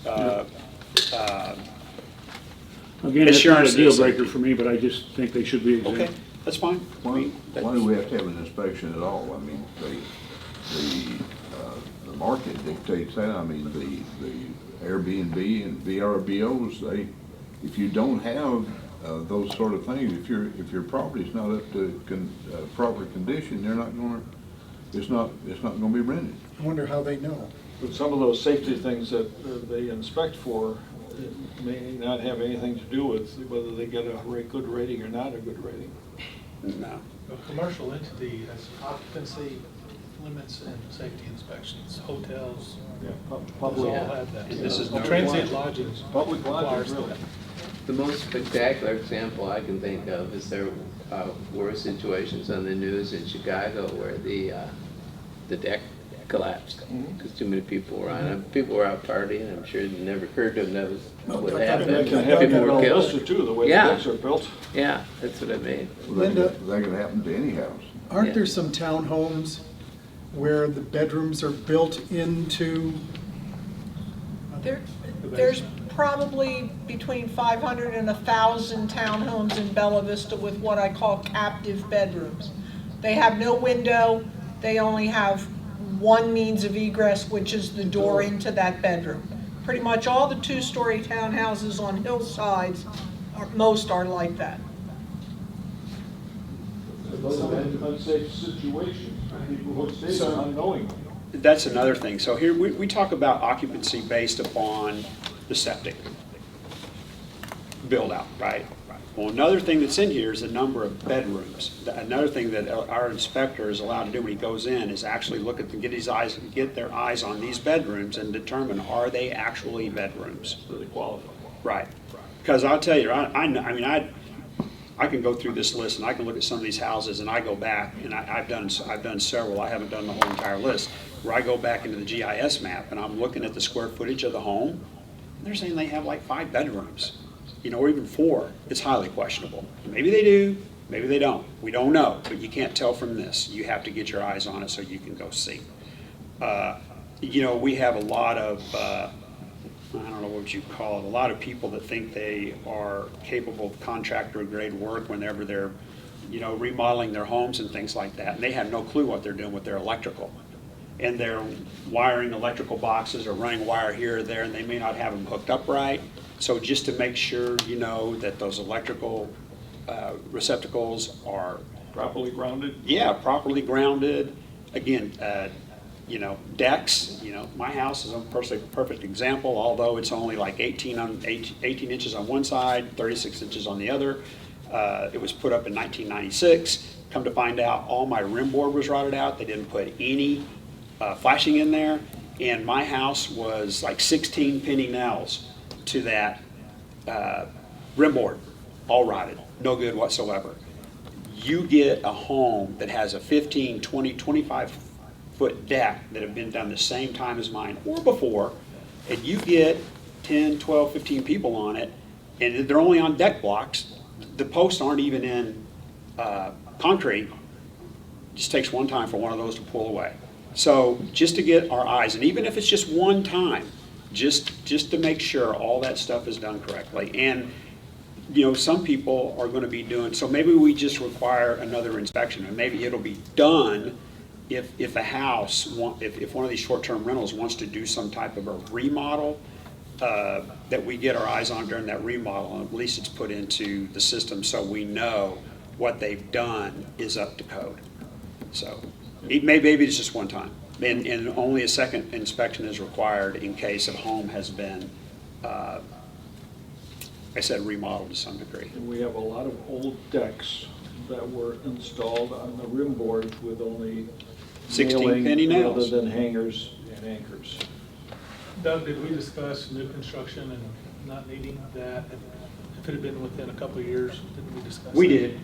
Go ahead. Yeah, go ahead with that, yeah. That may be something to consider, you know, something that our inspectors just left a year or two ago may not need this safety inspection because we just, you know, Approved their issued building MSCO. plans and did all the inspections during the building process, et cetera. So say homes that haven't had a certificate of occupancy that have been issued within the prior 2 years or something like Yes. that. Can that be an administrative adjustment without it being language in here or not? No, it would need to be in the ordinance to account for it. It's in that homeowner's best interest for their house to be in that perfect good condition. I mean, that's the homeowner's responsibility. I mean, if that deck falls off, then, hey, who's gonna be sued? Not gonna be the city, it's gonna be that homeowner. Well, the city might be part of that, but. We don't have any responsible to the visitor to our city to ensure, to do We the don't best we have can civil to ensure their civil safety. liability. Do we have any responsibility? Yeah, We have a public safety responsibility to our citizens, but we don't have civil liability.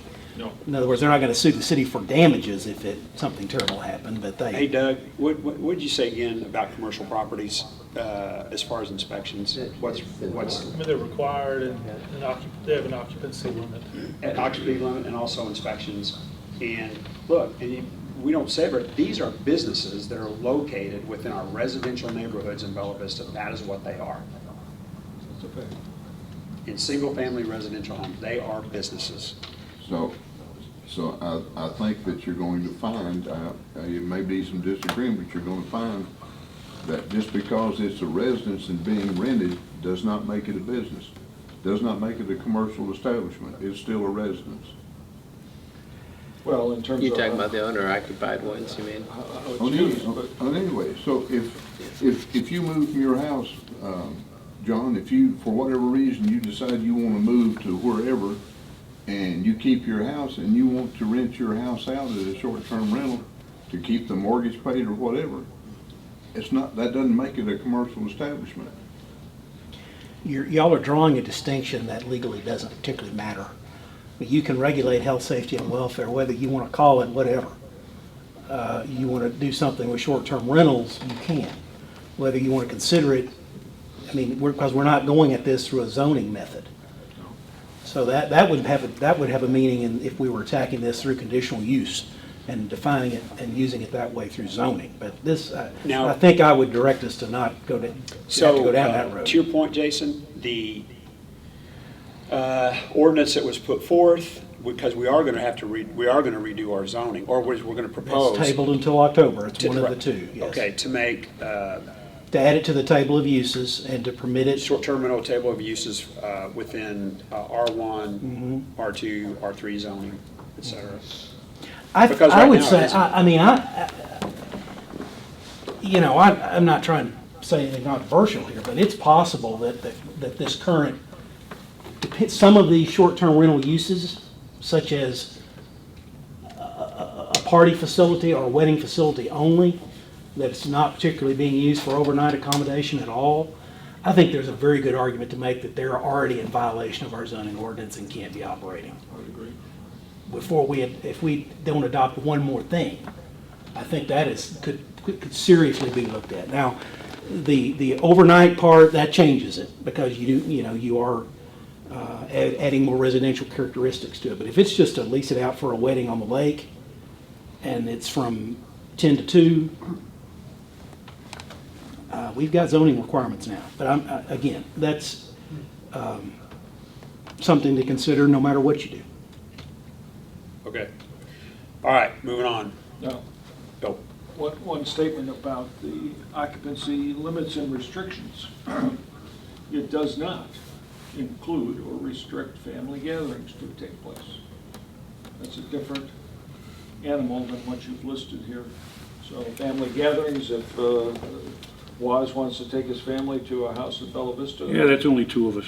And have a vacation as a family gathering, it's not prohibited by what you've listed here in my humble opinion. Well, it says receptions, parties, weddings, or other That's- wedding related, so, okay, if we need to get that specific, Jason. I would say, my view of this language here does not exclude family gatherings. It's a party. It's semantics. Well, semantics mean things. Sure they So do, but if- that's- If you want to be specific, Words mean things, and I read these words as not including a family gathering. So it doesn't outlaw family gatherings from taking place in one of these houses. So we'll if you add have fam- enough bedrooms to sleep in. Okay, well, so, go back, to your point, Larry, I appreciate what you're saying. So, the case that was cited before us that went to the Arkansas State Supreme Court, which had to do with a neighborhood, not a city, right? Or an HOA, whatever you want to call it. Yeah, I remember. The reason that that owner was allowed to continue using that home as a short-term rental is because in the language, it stated apartments, hotels. let me, But- that had to do with the interpretation of residential covenants. I That know, is I not- get that, but if they We're would have said, conflating, we're confusing and conflating by continuing to bring that up. but you said semantics mean, if they would have No, said you words couldn't mean have things. short-term rentals, then they would have, then they Yeah, would they have said been you able to didn't even Say operate. the right things. Right. They just didn't say the right thing. Right. And if that's all this I- is right here, that's all I'm trying Okay. to say. I'm not trying to interpret that verse. I know, but when people hear that and they. Right, I hear you. I know you know, and everybody kind of, and most people have heard this over, no, but a lot of people don't. I'm just wanting to make sure we understand. Well, Yeah. some have talked with me and said, well, you're outlawing family gatherings. And so this language, to me, does not exclude the allowance of having family gatherings. It doesn't- We are not outlawing family gatherings, and if there's any reading of this that says that, we need to change it. That's Because we do have to, I mean, you And I can't. don't want to. Right. I Does don't that mean want two to. people from the same family can't be together? Well, if you have a wedding, you could call it a family gathering. So in this, if I could I find it. think if you look at it and read what it says. Yep. Exclusively, it says, let me go back, let me find it. That's what I'm looking forward to. A short-term rental shall be used for purposes of overnight guest accommodation and shall not be marketed or used for receptions, parties, weddings, or other wedding-related parties, corporate meetings, or similar activities. It does not say, I think it should say exclusively because I think we talked about that at one point. But it does, it has to be for overnight guest accommodation. Yes. So if you're talking about a wedding during the day, or even a family gathering just during the day at a short-term rental, and no one is staying overnight, you can't market it or use it for that purpose, and it'd be a short-term rental.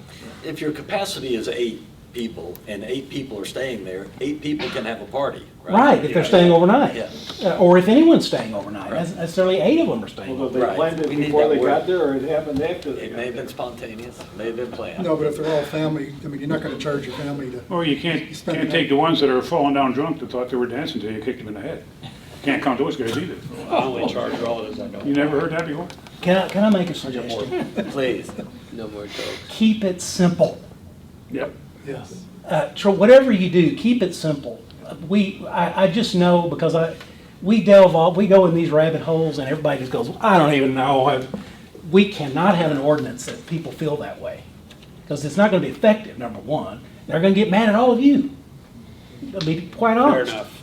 So we got to try and keep it simple. Now, not to say that it can't be, we got to require a lot of things or have a lot of things. But maybe we need to take words out. We've got to try and keep this simple so people know what they need to do. That's my So if we suggestion. keep it simple, then we need to go to that second ordinance then. Jerry, can we finish this one? Sure. Is that okay? All right, maximum number of active permits to be issued. We talked about this, bannered it around. 600 essentially represents 4% of our current housing stock, which is about 15,000 units. And that's where we landed. So I didn't have any maximum in my original. The reason being is because we thought, originally 350 STRs have been identified, which, didn't feel like that number was starting to breach a, too high of a number. Steve had his at 750, but we seem to land on this one from the conversation that we had during the special session. So that's why that is there. So my question to you was that this becomes a fixed number into the future. So in order to go to 625 or 650 as we grow in the community, if we don't have hotels here, the use of B&Bs or these kinds of rentals is going to increase as well. Well, we would need to propose an amendment to the You'd ordinance. have to change your So the ordinance. question would be, would it be better to use a percentage of the housing count at the end of a year as the number you use? How do you define that number with specificity?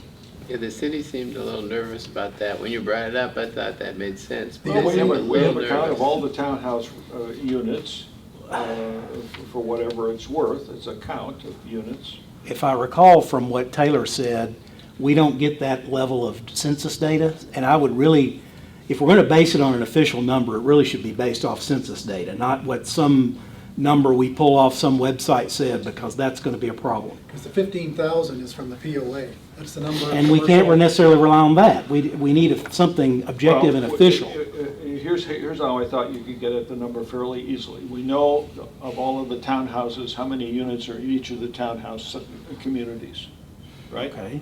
So we have that count. So that's one part of your residential. We know how many residential water meters the city or the POA has issued permits for. And we can get that synced together because their permits don't necessarily come at the same time your permits do. There may be a different timing on there. But there are houses that aren't on POA water and Old Bella Vista that you gotta.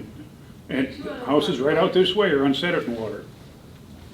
Well, and they can tell us that. I mean, Senator. Well, but you're talking percentages, and Doug just gave you 4%. So what's wrong with 4% if you want to make it 5? No, I'm not. I'm saying instead of using a fixed number, use a number that can be adjustable on a certain basis, on some basis. Well, we'll Whether you do adjust it. every 10 years I or think every that's 2 gonna years. make for an argument all the We'll time adjust it on the as we numbers. see fit. We're gonna Yeah. get calls all the time, Prove what's the total number Why of not be able residential to prove the units, so you number? can tell me to deny me because I'm one more than I'm allowed to have. We just redo the ordinance, we do it all the time. Okay, I mean, it's something that needs to be done then, rather than something yes. that staff. When it comes to that, I'm sure we'll do it. Well, the houses that you were talking about just a little while ago, like, that Linda brought up, that have bedrooms in them with no windows and only one point of it, are those on one water meter like the greens, or are they on one water meter? No, the townhouses, you gotta count separately because of how they're metered. But keep in mind too, Jerry, this determination of bedrooms that's going to be made as part of this inspection, those may not be counted as bedrooms because they don't meet the building code requirement. And that's what, see, this is a way that some of these are going to be caught because we're not going to be able to, they're not going to be able to have claim that many bedrooms in their rental. Because they may just have 2 bedrooms and then they've got these 2 rooms like Linda was talking about that are really not. And we're not only going to license them or permit them for 2 permits and 3, so 6 people or 2 more if they're on sewer. So it would catch that, so you would not have to worry about that counting in your bedroom total. So the 600 count, is that That's the permits. owner occupied are included in that, right? Yes. Did I? We do not, No I exception. can't recall, I know Permits, and I don't Steve's, think that's a part of your count. I did so many of these, I can't There remember is which a one suggestion exempted. of- Did you exempt it? Yes. Okay, You know that's what, on Steve's. I meant to, Okay. forgot about it. I meant to. Exempt them for, Yes. from the count, from the Yes, cap, yes, just from the cap. Yes. Maybe, I can't, let me, look. Maybe we, I don't think We, the we, we, language we can do that. I mean, I think that makes sense. I meant to. Good, good, Yeah, so do I. good. Yeah, that language needs to be put in oh, I could have sworn we did something with that. Didn't we? I guess, here. It's written out, it is structured. I guess we didn't. I guess I was thinking about We'll Steve. just get that in there. Okay, so we're gonna exempt Yeah. owner occupied in Doug's, okay. What about the commercial, zone commercial? Did we get those knocked out or not? We have not, well, we don't have any in zone commercial right now. We will have, I That changed, that guess. did not get entered. How will we have some in commercial? Fat Tire is gonna have rental above. Commercial or residential? That's new. Doug, Yeah, but, God bless him, he went in and looked at it. I know, We don't but have any existing companies. I just wanted them to be exempt whether they exist now or not, that not be in. What's that? You wanted to say if they're in commercial zone, If they you're not. in Fat a Tire, commercial yeah. zone, you're not under that. And That's a well, hotel motel. They're not, they don't get counted, but they're still gonna have to be permitted and inspected. So those are unlimited, owner occupied, you rent out a walkout basement, as many as I we can't keep want. No, just a sec. Doug, or excuse me, John, Yeah. are you saying, would it be better to say that it only applies if it's in a residential zone rather than to say that it doesn't apply if it's in a commercial zone? In other words, Oh, you want it to yeah. apply in residential zones, Yeah. we don't really care about it anywhere else. Yeah, Okay, that'd be all right by me, yeah. okay. Because there is technically a difference to those two Yeah. things. But So now what about something like that, the stuff Cooper has on Kingsland, what kind of zone is that? Oh, the cabins? Yeah. It's R2. Trails End. It's R2. Is it R2? Is it? All right. Yeah, so that's still residential then? Yep. So they're subject to this as well. you could say R1, you could say it only applies in R1. What would that do, Taylor? I mean, if you did R1, then. That would exclude the townhouses. Yeah, the townhouses, then that's where the main living Yeah, issue comes into play, is sharing Yeah. walls. Most of those are R3, aren't they, huh? R2 and R3, and some of them are R1, so. So what are we gonna do about the greens? Are they zone commercial? No, Hey, Dad. they're not. They're R3, I believe. So here's the greens. Don't you want to exclude hotels in general anyway? Wouldn't they, what is the usage you would say Okay. the greens is, Taylor, The greens is. in terms of zoning? It's R3. And land use wise, I would call it R3, almost transient lodging, almost learning about how they operate. Are you talking about the one where they have the timeshare? Yeah. It's the same as a hotel, That's different than, condo. yeah, that would be an R3, but some of them aren't zoned that. They're zoned for duplexes, some of them are. But land use wise, I would say R3. Same thing as a So hotel. here's what Trails Edge Only allows was. commercial zones, no? I went and talked to them, not Trails Edge, the greens. Yeah, but the zoning. They are, and I think always have been, a timeshare. Greens is the Situation. one on the north side of the parking lot or the south side? It's Reardon Road. There's two different greens. There's trails. There's and Greens there's one, one Greens on- two, but it's called, They're they've all- changed it they're to all All together. Trail or something, the other one, okay? So they are timeshares. Each timeshare, and there are 40 of them in Greens one, they are owned, they have, each unit has 52 owners. Each owner has 1 week of the year, right? Or they could buy more, I suppose, if they wanted. Well, not in the same unit. Those aren't rentals at all. They have to Those are buy ownership. time in another unit. You can't have 2 or 3 weeks in the same unit. I asked that question, I don't know why, I don't even get into that, right? That's weird. Well, I'm just saying, that's what she told me, okay? And really what keeps them afloat is STR situation. They advertise on VRBO, Airbnb, and I don't know if any other associated, but they do not advertise specific units. They only advertise short-term rental, Greens one, whatever it is. Whenever you show up there, if you're a renter, you go to the office and they assign you a unit that they know has an open week that week, is what they do. And it could be any unit. Right now, they only have about 500 owners, okay, total, which means out of, well, one of them is an office, so they have 39 units, which means really only 10 of the units, if you want to look at it like this, because it's all spread over the 39, they really only have full ownership, let's just say round a number, 10 units, and that's it. Yeah, The rest of them, 25%. yeah, it's really low, because people have aged out, they quit paying, they quit doing whatever. So they rely on their short-term rental business to help keep their head above water right now. And they just, They just went under like new management just recently, and the property looks really nice, just outside it does, it looks really good. So that's what that is. It is a timeshare. Does it rent short-term rentals? Yes, it does. Should it be considered because as, and being counted in the number, or even as a short-term rental per se, it's totally buffered, you know, and they have management on site every day to manage those properties. 24 hours maybe. I don't think it's 24 hours, but they do have people on property every day, all day. So that's what it is. Now, where to put it in this STR ordinance proposal, I'm not really sure. Leave it out. You could just exclude timeshares from the definition. Yeah, that'd be just You could just say, in section 1, short-term rental means a residential dwelling unit, portion of a dwelling unit, or bedroom within a dwelling unit leased or rented to guests for a period of less than 30 consecutive days and shall not be deemed to include timeshares. But those are not all timeshares. You can Yes, call. they are all You timeshares. can't call, I thought. You can rent one if there's one empty, but they're basically timeshares. They are timeshares. Oh, okay. They are timeshares. But you can call them up and say, Yeah. people stay there once Yeah. and only once, right? Yeah, If you they could, get- they can use it like a hotel room. But they're still timeshares. Yes, yes. So the people are leasing out their whole, their timeshare interest. So available for rent. there's an owner Right. who said, this is my week, they have Yeah. a week, right?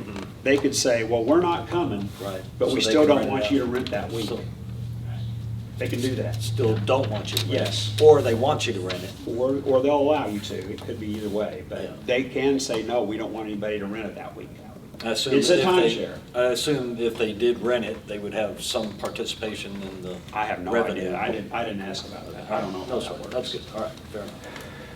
But, I mean, I would be for that for sure. But- I don't know about anybody else. How about the Trails End, the cabins off King? That is not a timeshare. No. And it's, I think, 8 individual units, like 5 of them are showing up right now. But getting back to the greens, right, they have, if you counted those in the number, I could tell you right now, there are 2 addresses associated with the Greens 1 and what was the old Greens 2, which is whatever it is they're calling it now, and there's only 1 address listed for it, and that's it. If we counted them in the permitting process, you would have to add 38 units onto the number I just gave you, because they're not being counted that way right now. Oh, I see what you mean. Okay, so we exclude Leave them off. that there? Well, that's commercial, Oh, that's commercial, that's right. It's a whole separate animal. yeah. But then It's a Cooper small, would be it's a small included. motel operation, literally. Well, the Trails Edge would be, the timeshares are owned by Cooper Shares Incorporated or something like that. Really? Yeah, look it up on the GIS map, Cooper Shares. Are they connected with a national company? That was created, they have their own, I'm gonna call it founding documents, just like the POA does. It was established, I think, in 1983. Interesting. Yep. Okay, so lastly, on this one, we changed not to be codified, the requirement to operate a short-term rental Yeah, unit. what is with the not to be codified? What's with that? It gives CDS time to, and It's, people time to, go ahead. it's not a permanent part, it's a transition provision. So it doesn't need to be put in the code book. That's why it's not to be codified. But it is important. And so what it does, well, I mean, I'll just read it to you. To provide a reasonable opportunity for applications and inspections required by the ordinance to be accomplished, the requirement to operate a short-term rental pursuant to a permit shall apply 120 days after the effective date of this ordinance. And so that first part means you can still operate as you're operating for 120 days after the ordinance has become effective. So keep in mind, it doesn't have an emergency clause. It takes 60 days for it to become effective after you all finally adopt it, if you do.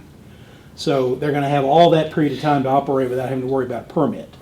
Then the second part of that section says that notwithstanding any provision of the ordinance to the contrary, short-term rental permits issued within the first 120 days of the applicability of the ordinance shall be effective for 18 months. And the reason for that is You don't want people waiting to try and extend their permitless operation because they could operate without a permit for a while. So why would they buy a permit and have several months of that used up when they didn't need it? So in other words, we're going to incentivize people not to wait to the very end of their period in order to get a permit. That's what that's about. And all those are just operate when you first adopt this, so that's why it's not to be codified. It'll also help kind of spread the permitting, the permitting process out, because all the permits are valid for 1 year from the date of permit. So that's not, everybody's not coming in the same, like the same couple of weeks, same month or whatever. So it'll spread some of the responsibility out for the CDS department. Okay. Is the renewal $150 too, or is it less? Or? No, it's 150. The renewals are the same. So that would be every year? Yes. So you made notes as to what the changes? I've got notes. I have a question about the violations. I don't think we changed anything on violation work. It's all the same. My question there is, can the city issue a citation for a property owner that's out of state? That's an issue with any ordinance that we adopt.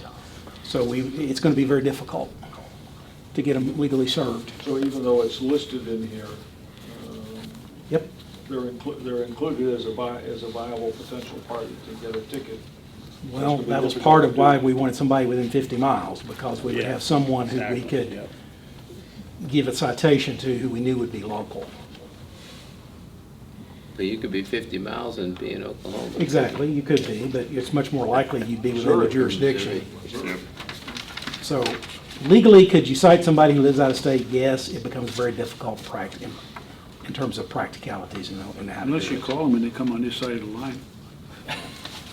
What about parking accommodations? It's city ordinance already, 2 cars in the driveway. I understand that, but what if you got 3 bedrooms, 4 bedrooms? 2 cars in the driveway. I understand that, but then if you got 4 cars there, you're out of spaces to park. Unless you got a long driveway. Right? And so the question is, off-street parking spaces, do we need to validate that when we issue the permit if they have more than two bedrooms? Well, they're not going to be allowed to park on street, so we Understand. know that. And Understand. part of, we But did take out do the, we need to validate in the permit issuing process a house that has 3 bedrooms if they only have 2 parking spaces? You're gonna have to change the city ordinance too, Why? because we only can have 2 in the city. 2 what? Parking spaces. one of the, You can have 3-car garage, you got 6 parking spaces there. You could. one Or of the 3. prior provisions in this provided for a site plan to be provided that Right. showed the parking Yep. spaces. And they decided they want to take that out, and I'll let them speak as to why they thought that was a good idea to take The that out. reason we took it out, that was a recommendation from CDS, that because they have access through GIS to the site plans. So we didn't want to have the owner of the short-term rental provide it. We just took it out to make the permitting process simpler. I forgot to mention that we took that out. But if you do that, then you don't have the illustration to put in the lodging unit that shows where allowable parking is. You want to speak to the site plan, what you see on GIS? Well, I mean, yeah, we just tried to simplify, that was a recommendation from staff, because a lot of the review that we do, we already have all that information. We already have the plot plan on file with the driveway and GIS, and we can measure it to 19 by 20 or 20 by 40 driveway, and we can see how much on-street parking they already have. So we just took that, or proposed to take that off the applicant and put it on staff during our review, but that's something super easy we can do. So what happens if they have a 3-bedroom house and they have 2 parking spaces in front of the garage? So our You don't zoning know code if the right garage now. is available. Yeah, I mean, that's kind of up to, we're gonna be looking at, most of your houses in Bella Vista have a driveway that can fit 2 cars at least. They're only about 20 feet wide and they're 20 to 40 feet long. The average parking space is 9 by 20, 9 by 19. So we use that to kind of stipulate how much parking they have. But most, again, our zoning code already requires that all R1 lots have at least 2 parking spaces provided, whether that's in the garage or a parking pad they've made, just has to be within the setbacks, front and side. So all the houses that we're issuing building permits already meet that requirement. But again, we can look at 2022 aerial imagery and see how much space they have that's off the street. Yeah. I guess it begs the question, if you have 2 parking spaces in front of the garage and 2 in the garage, you don't know if the use of the building includes parking in the garage or not. That may be off limits to tenants. Well, you can't park the car on street at night anyway. You park it in the driveway. Right, but I mean, I guess, so if you have to have 3 cars, you're gonna have to have a way to get it in the garage and 2 in the driveway, if that's what it is, Yeah, because you can't leave it on the street overnight anyway.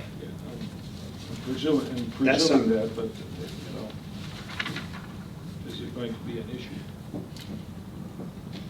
Time will tell. Yeah, Next. Okay, that's that, but now, we come to yours. Okay. What do you want to do? So I brought this forward just because of the timing and the FOIA requirements, that if we weren't going to, became evident we weren't going to get to see this modified version before the work session. So I wanted to carry it forward. I think, I still do feel like, as I did from the very beginning of this, that keeping it simple was the move to start with.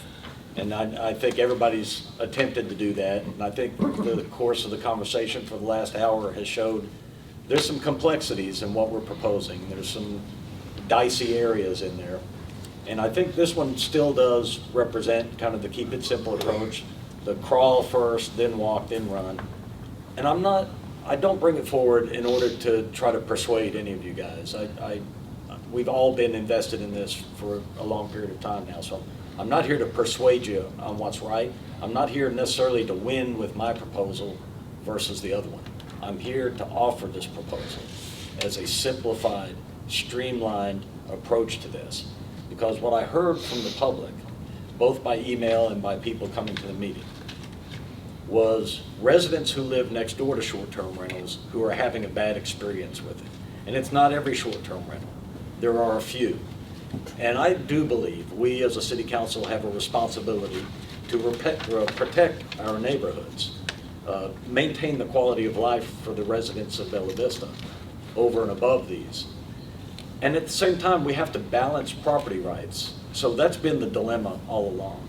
And I've always advocated for, can we just start with what we were hearing from the neighbors that live next door to a big one, or where there's parties and that kind of thing? How do we address their problem? And to me, the answer for that is through a permitting process where we know who they are, we are able to communicate with them, we're able to communicate perhaps even more than regulate, and take a shot at that approach versus health and safety inspections. For me, I think we were talking about capacity on septic, and I think I've been converted on that. I think there's a necessity to address capacity on septic. What you haven't done here, right? We haven't done that, right? I didn't try to modify it. But what the other one has that I was kind of surprised at is we set capacity limits based on the septic capacity, that we set guest capacity based on septic capacity, and we require inspections. I would have thought we would do one or the other.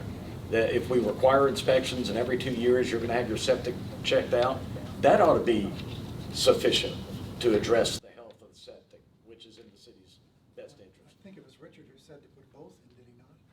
do what? Richard said to put both in, have the Yes. occupancy, Yep. and then have it pumped every 2 years? Yeah, I appreciate Richard's point of view on that, and we're factoring all those things, but I would think you would do one or the other and not both. And my question about the septic would be, should that be in this ordinance at all? Should that be handled in a separate ordinance dealing with the septic? Because we have other issues there. Well, if you're gonna go there, then you bring in the long-term rentals too. It would affect everything. What I'm saying is that should the septic issue be in here either one of these at all. But I brought that up at the work session, and you fellows didn't want to handle that. You wanted to keep long-term separate. It's just gonna complicate it that much more. So I bring this forward, it's there, it's available to us. If there's members of city council that think, okay, we've gotten pretty dense and pretty thick into regulation. I didn't hear anybody coming in and saying, you know what, I'm really concerned that the next door short-term rental doesn't have a chair or a handrail going up the stairs. And yet we're solving for that. And I would say if we just focus on what is the problem and what we're trying to solve for, we would have less words, less regulations, and that would be the way to start. It can always be built on in the future if we feel like it's not hitting the target. To build on it rather than to start with a lot of regulation and complexity. And to that point, for me, the person, the homeowner that wants to rent a bedroom downstairs to help them meet their mortgage payment, that's not really the city's business to me in terms of a health and safety inspection. I'd like to see them exempt from that as well. They don't need people coming in their house and looking around at their rooms to see what's going on. And it's something that can be done in the privacy of their own home. And it's in my ordinance there, my proposed ordinance, that says if it's an owner occupied and it's less than 4 guests, we don't really need to be involved. Nobody came to us and said they have, this lady next door, she lets people come and stay there on occasion and they're not good people. We don't have that problem. So we're solving for a problem that doesn't exist there. So for me, those are kind of the key points. I think we still have time to work this and get it right. Again, it's there, it's available, city I'd like council. to have the first reading next. We gotta put it together, and then we can beat on it again. Because we gotta see a semi-final form. Right. To know what we got, and then we can adjust from there. Well, I didn't know if they're starting to be fatigued with it and people want to move to third and final. I hope that's not the case. That ain't gonna happen. Okay, good. It doesn't need to happen. The Okay. people need That's right. to have the 60 days to come back and tell us what they want or don't want. Right. If anybody goes to emergency clause, I hope you run for election and lose. People need the time to come back and talk about There's a it. difference, let me remind everybody again, there's a difference in how long it takes to adopt an ordinance and the amount of time it takes for it to become effective once you adopt it. Right. So this waiving and suspending the rules and going to third and final reading speeds up the adoption. But if it Yes. doesn't have an emergency clause, it's still gonna be 60 days I know, from I then know. before it becomes effective. Yes. If And- you can take 3 full readings, 3 full months, or even longer if you table it. It has an emergency clause, it will become effective immediately when you adopted it, Yep. 3 months down the road. I believe, we didn't talk about it much, but I believe there are staff requirements necessary. Yes. Is that still true, Doug, on that proposal? Staff requirements. We have to hire? We may have to, Doug, what, a person you think to handle the Depends on front what desk? you set the cap at. Depends on what all you end up Say we're wanting only to do. gonna have 100, then we Well, can probably no, handle it. we're not. We're saying You it's, say- it says 600, so at 600, do you have to hire somebody I to think do the so. health and safety? I mean, that's This- 600. The Well, second one we- doesn't require us to hire anybody. It doesn't require, The only inspections are Additional gonna be staff. those that need to have a permit, and right now, we're looking at, 462 is the count, 461. 470.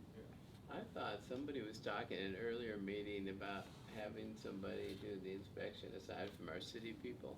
We talked about that, but Very we need a third contractor. party. But we talked about the difficulty in managing that. That all these, whoever these inspectors were that would be inspecting under the same guidelines, premise, and they would follow it like they're supposed to. And we talked about it within staff, and they weren't really comfortable with it. And, too, you gotta train these people. And Doug really strongly believed that our current inspectors, over a period of time, would be able to handle and manage inspections of the short-term rentals that are currently out there. Because you're not, how many, I don't know, Doug, we talked through it, how many are you talking about a day? 1, 2 a day, how many inspectors you have, it's not gonna be a hill we can't climb.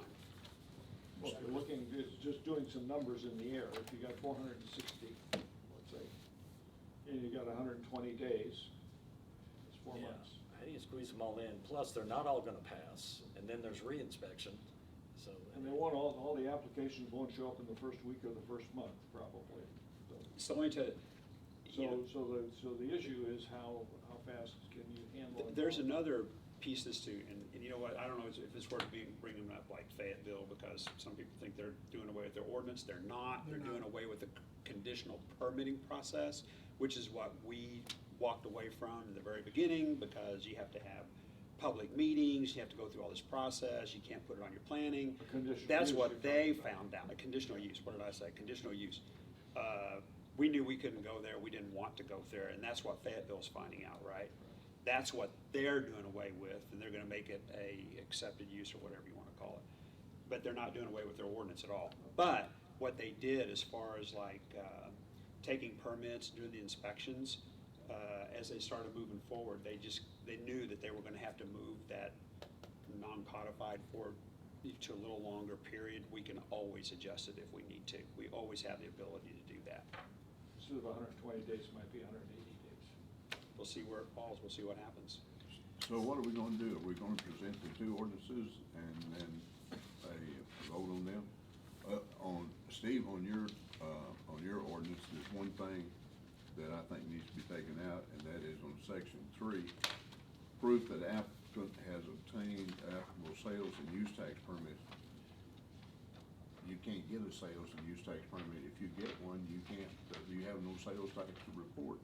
Because if your sales tax is being paid through Airbnb or VRBO, you got no sales tax to report. So what you're gonna be turning in is a 0 report every month.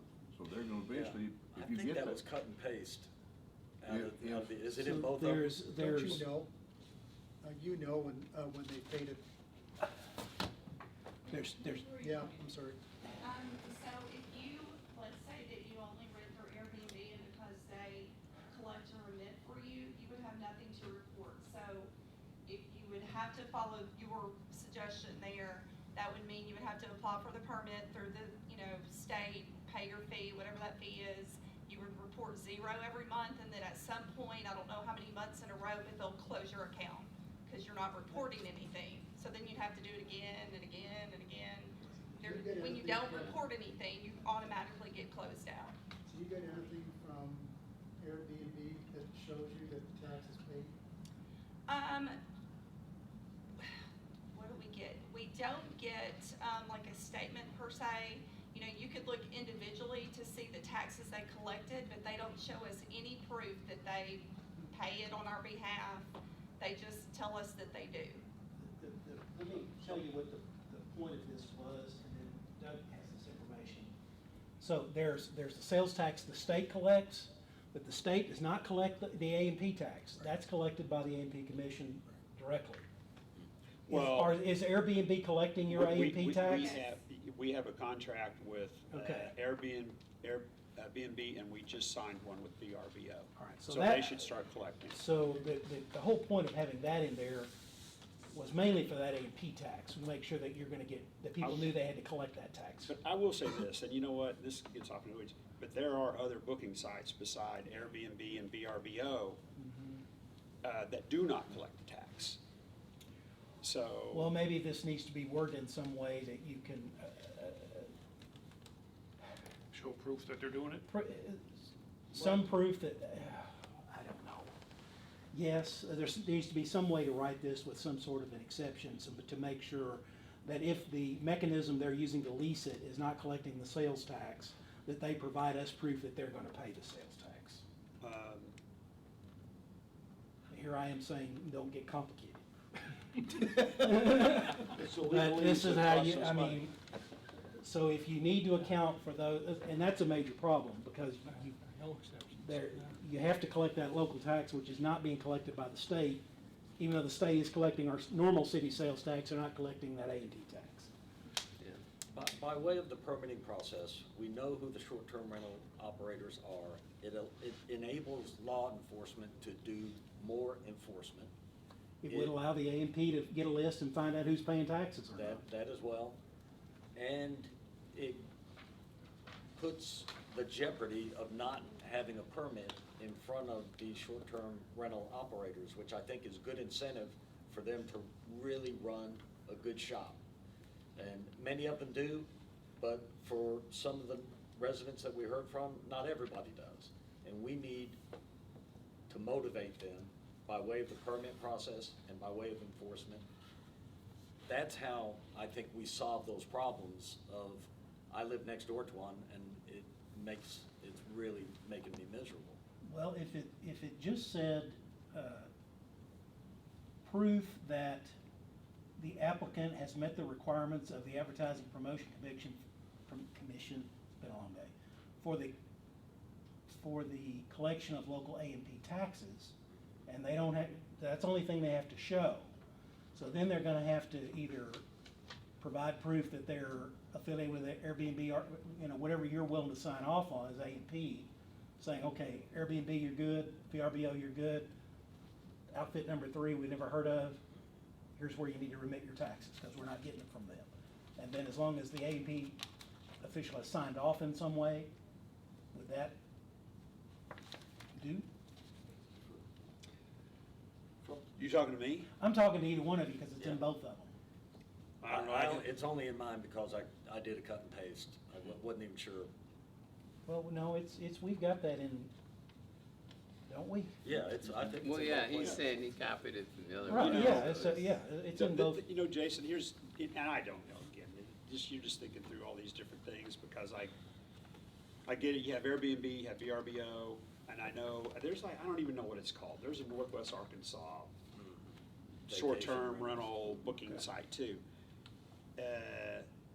Is there anything we can write into our ordinance to require these booking sites to submit the tax, you know? Well, I don't know. I'm just saying, I'm just thinking, right? That gets very difficult. That's why we end up with these agreements with Airbnb in order to collect, because they're in Seattle or whatever. Yeah. And it gets very difficult to try and apply jurisdiction to them on that. It's something we need to think about. One owner that had, was involved with one of these said he gets a statement after every rental with a breakdown, simple breakdowns, you know. Rental was, and here's IP. I've never heard of that. Who's this, who's this. So, whether that's true or not, but somebody told me that. So Steve, what were you thinking on the 750 versus 600? I'll bet it was 1 in 20 residents. 5%, yeah. Yeah, that we would never have more than 1 in 20 residents. There was concern by some that the community, this wasn't somebody living next door to one, this was community concern, we're gonna be overrun, we're gonna be the next Lake Tahoe or the next Breckenridge or one of those things. And so to me, 1 in 20 seemed like a reasonable cap on it. Allow the free market to do what the free market is gonna do up to that point of, we're never gonna be saturated with short-term rentals. We'll have some that'll start, and they'll be here for a while, and they'll go away, so you'll have that. Guess what? We've had those. I'm sure we have. They're listed in They come and here. go. I filtered all those are out. The ones that are gone are gone. I know. And even though there have been short-term rental owners or short-term rentals here and now they're gone, we still are at 470 right now. Right. And I know of plans, I've talked to other short-term rental owners that they have, bringing them out of the ground, et cetera, and they're coming. And look, you know, it doesn't take, I think, a rocket scientist to figure out. We know, and I'm just going to speak to it, right? Large parcels of land in Bella Vista have been sold. And there will be plans that will be unfolding. I don't know the exact time. I've got some pretty good heads up of when something might, and when I say that, it's only from talking to property owners that have sold their property and what they're being required to do after they sold it. But whenever that happens, we could see stuff happening maybe in Bella Vista, not unsimilar to Bentonville. It might look different, but a craziness is going to ensue. Yeah. And getting ahead of it now, I think, is the prudent thing to do. And you know what? If you want to make adjustments later, you can do that. You can adjust ordinances and numbers and whatever you want to do. Well, most of that property is non-Cooper owned property. It is, and I don't know how they're going to figure all that out, right, too, or how they're going to make things happen as long as Cooper, still holds on to their the grip they have with their easements and such, that's a whole nother conversation. But, just looking a little bit into the future, we better think about that, as a city and also for the residents, that live here. And this is going to be part of managing what may be coming to us in the not too distant future. It would be a part of our comprehensive land use plan. So I'm just saying, So Steve, I can hear the- you're talking about simple, right? Again, I'm gonna go back. I don't even know how many ordinances we combed through and we read. When it comes to simplicity, there is none that's any more simple and straightforward than ours out there, anywhere to be found. That's true. I will also say that this was done, again, with the partnership with CDS and all their conversation, and these people are the closest to it. And we crafted it, we've already made several edits. I don't, personally, this is me, I know. I don't think it's complex. Okay. I think it's pretty straightforward. And I think it gives us a great leg up. I'm telling you, we tried to make it, that was one of the whole premise of this thing. How can we do what we need to do, but make it as simple and straightforward as we can? And I think appreciate it that, is. yeah. So can I, I That's do just me. appreciate That's that. me. I know, and so, and we're all trying to do the best thing for Bella Vista. That's all we're trying to do. I don't think there's any other agenda from us at the table than just doing that. So we might have some different perspectives and differences of opinion. I don't think we want to drag two proposals forward indefinitely. So at some point, it's going to require that's what I was other going to members of ask. city council to figure out, is one of these closer than the other? Do we see a blending of the two? Well, I'm going to state the obvious. You can't pass both of these without creating Right, all kinds. If you adopt both of these, you're going to create so many problems, you don't even know where to start. So my suggestion has been that we start with whatever has the most support, and then there could be amendments offered that could address some of these other issues. I'm not sure there is a view on this that kind of carries the council right now. I think there's still a lot of up in the air on this. So what I was going to ask, and it gets back to what Jerry was asking, is assuming, Doug, that I make these changes we've noted, we just discussed, to yours, you want to go ahead and put that on for first reading next Monday? Yes. And then based on that, Steve, do you still want to put yours on for first reading Well, Monday? let's see if we can figure out a way Okay. not to have these competing ordinances. If we stack them on the agenda, if we do a first reading for both of them, and then can somebody make a motion that we drop one of them? Sure.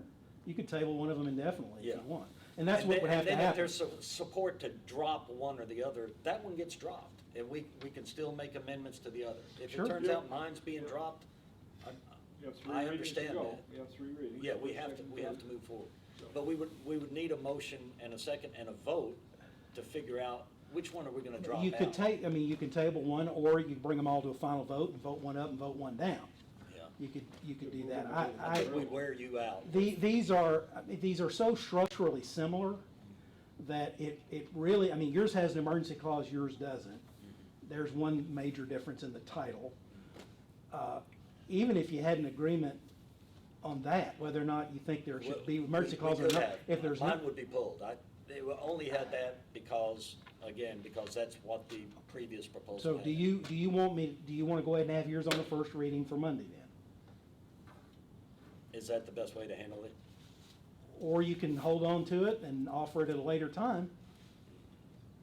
Offer your, Or you can offer an amendment to Doug Fowler's Yeah. separately. Yeah. But Well, I'd like to see us leave Monday night with at least one base ordinance, not two.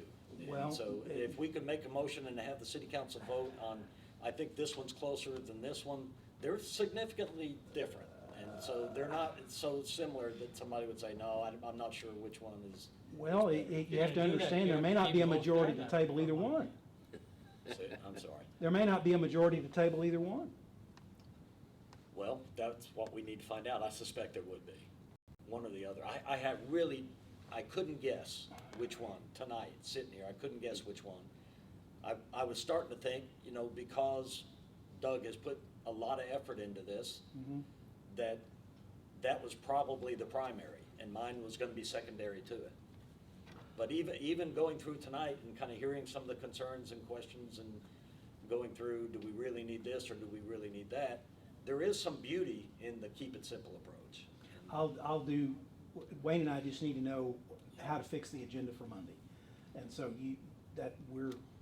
all options are on the table, literally all options are on the table. Thursday morning, right?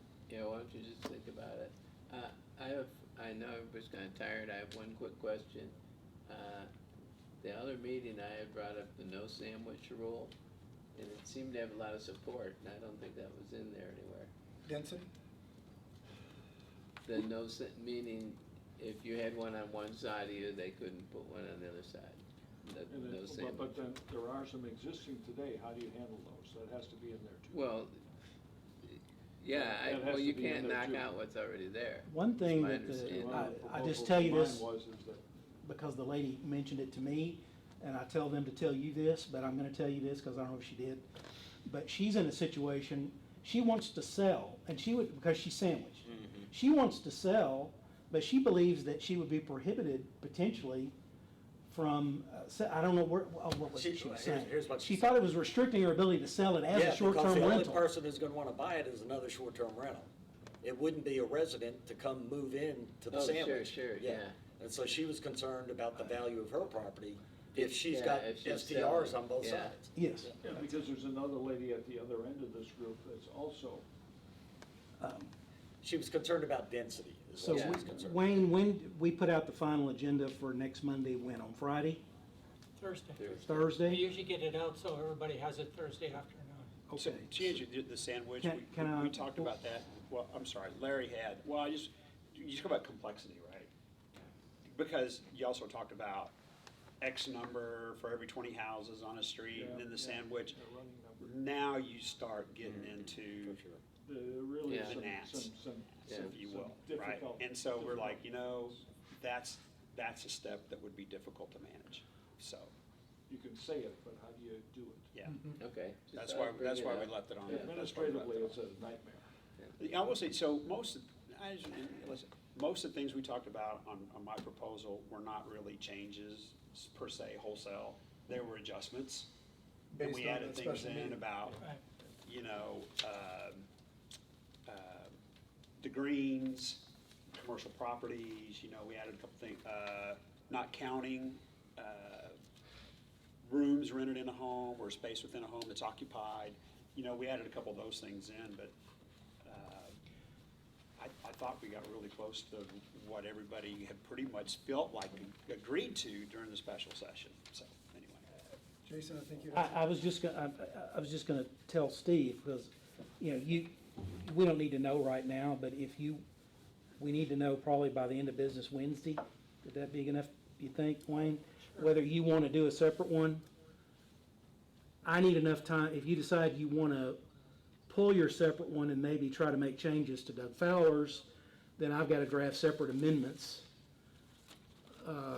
to accomplish some of that. And I'll need to have time in order to do that. Even if you want to, you may want to withhold and not offer amendments Monday, but wait till it goes further down the road before you were to do that. That's a possibility as well. All right. So I want to try to find the easy path forward here as Yeah. well, if there is such a thing. Okay. I want to Just be let us know. cooperative. I want you guys to have the opportunity to pass a good ordinance here. And to me, again, the owner occupied, I think we're reaching too hard for them. I think we ought to give them some room to do what they're going to do. Would you? Well, we already would you talked be- about that, though. But the Would issue you be there is, agreeable to that? the issue there is that if you don't have it, you don't have a system to bring them into the forefront. You're not collecting any P-tax on a business that's happening. I mean, you have no vehicle to do that. Well, to permit them, but not to go in their house, go knock on their door and say, we're here, we're coming in to look around your house. Well, you don't look around the house. You look around to see if that unit provides a safe environment like you do with the other ones. You got to go in the house to do that. Well, certainly, you Yeah. have to. go That's what I'm around the talking buildings about. to Yeah, do that's that. what I'm talking about. But you're not That's where gonna they be live, looking at that's the their rest of the home. house. You're be looking at the rooms that they are renting out, that Just say are what it part said. of that package. basement and So- the so back of it's the a lower corner level. that has to It's have just- a window, yeah, it's it's just just- one door. It seems like it's a problem.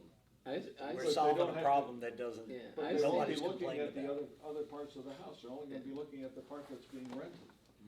I see your That's all they're point, looking at. Steve, but the only thing really gave me pause is that those houses like Linda Lloyd was talking without a window.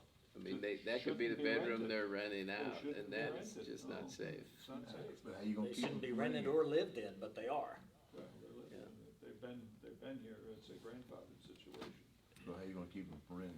Will you inspect it and say you can't be a short-term rental? You can't market it either, and we have a way of checking that. And if, maybe you can have a conversation with somebody on the phone off to the side and say, well, you wink, wink, I'm gonna let you rent it, but people better not find out, because you're breaking the law. Okay, All of a sudden, everybody will be your relative. okay, so Doug has a few things to do. You've got some thinking to do, All right. and you've got to let, Let's keep Jason, Wayne and I in the loop Wednesday. on what you're, Sure. on everything. All right, I will. On what you I'll wanna let you do. know tomorrow.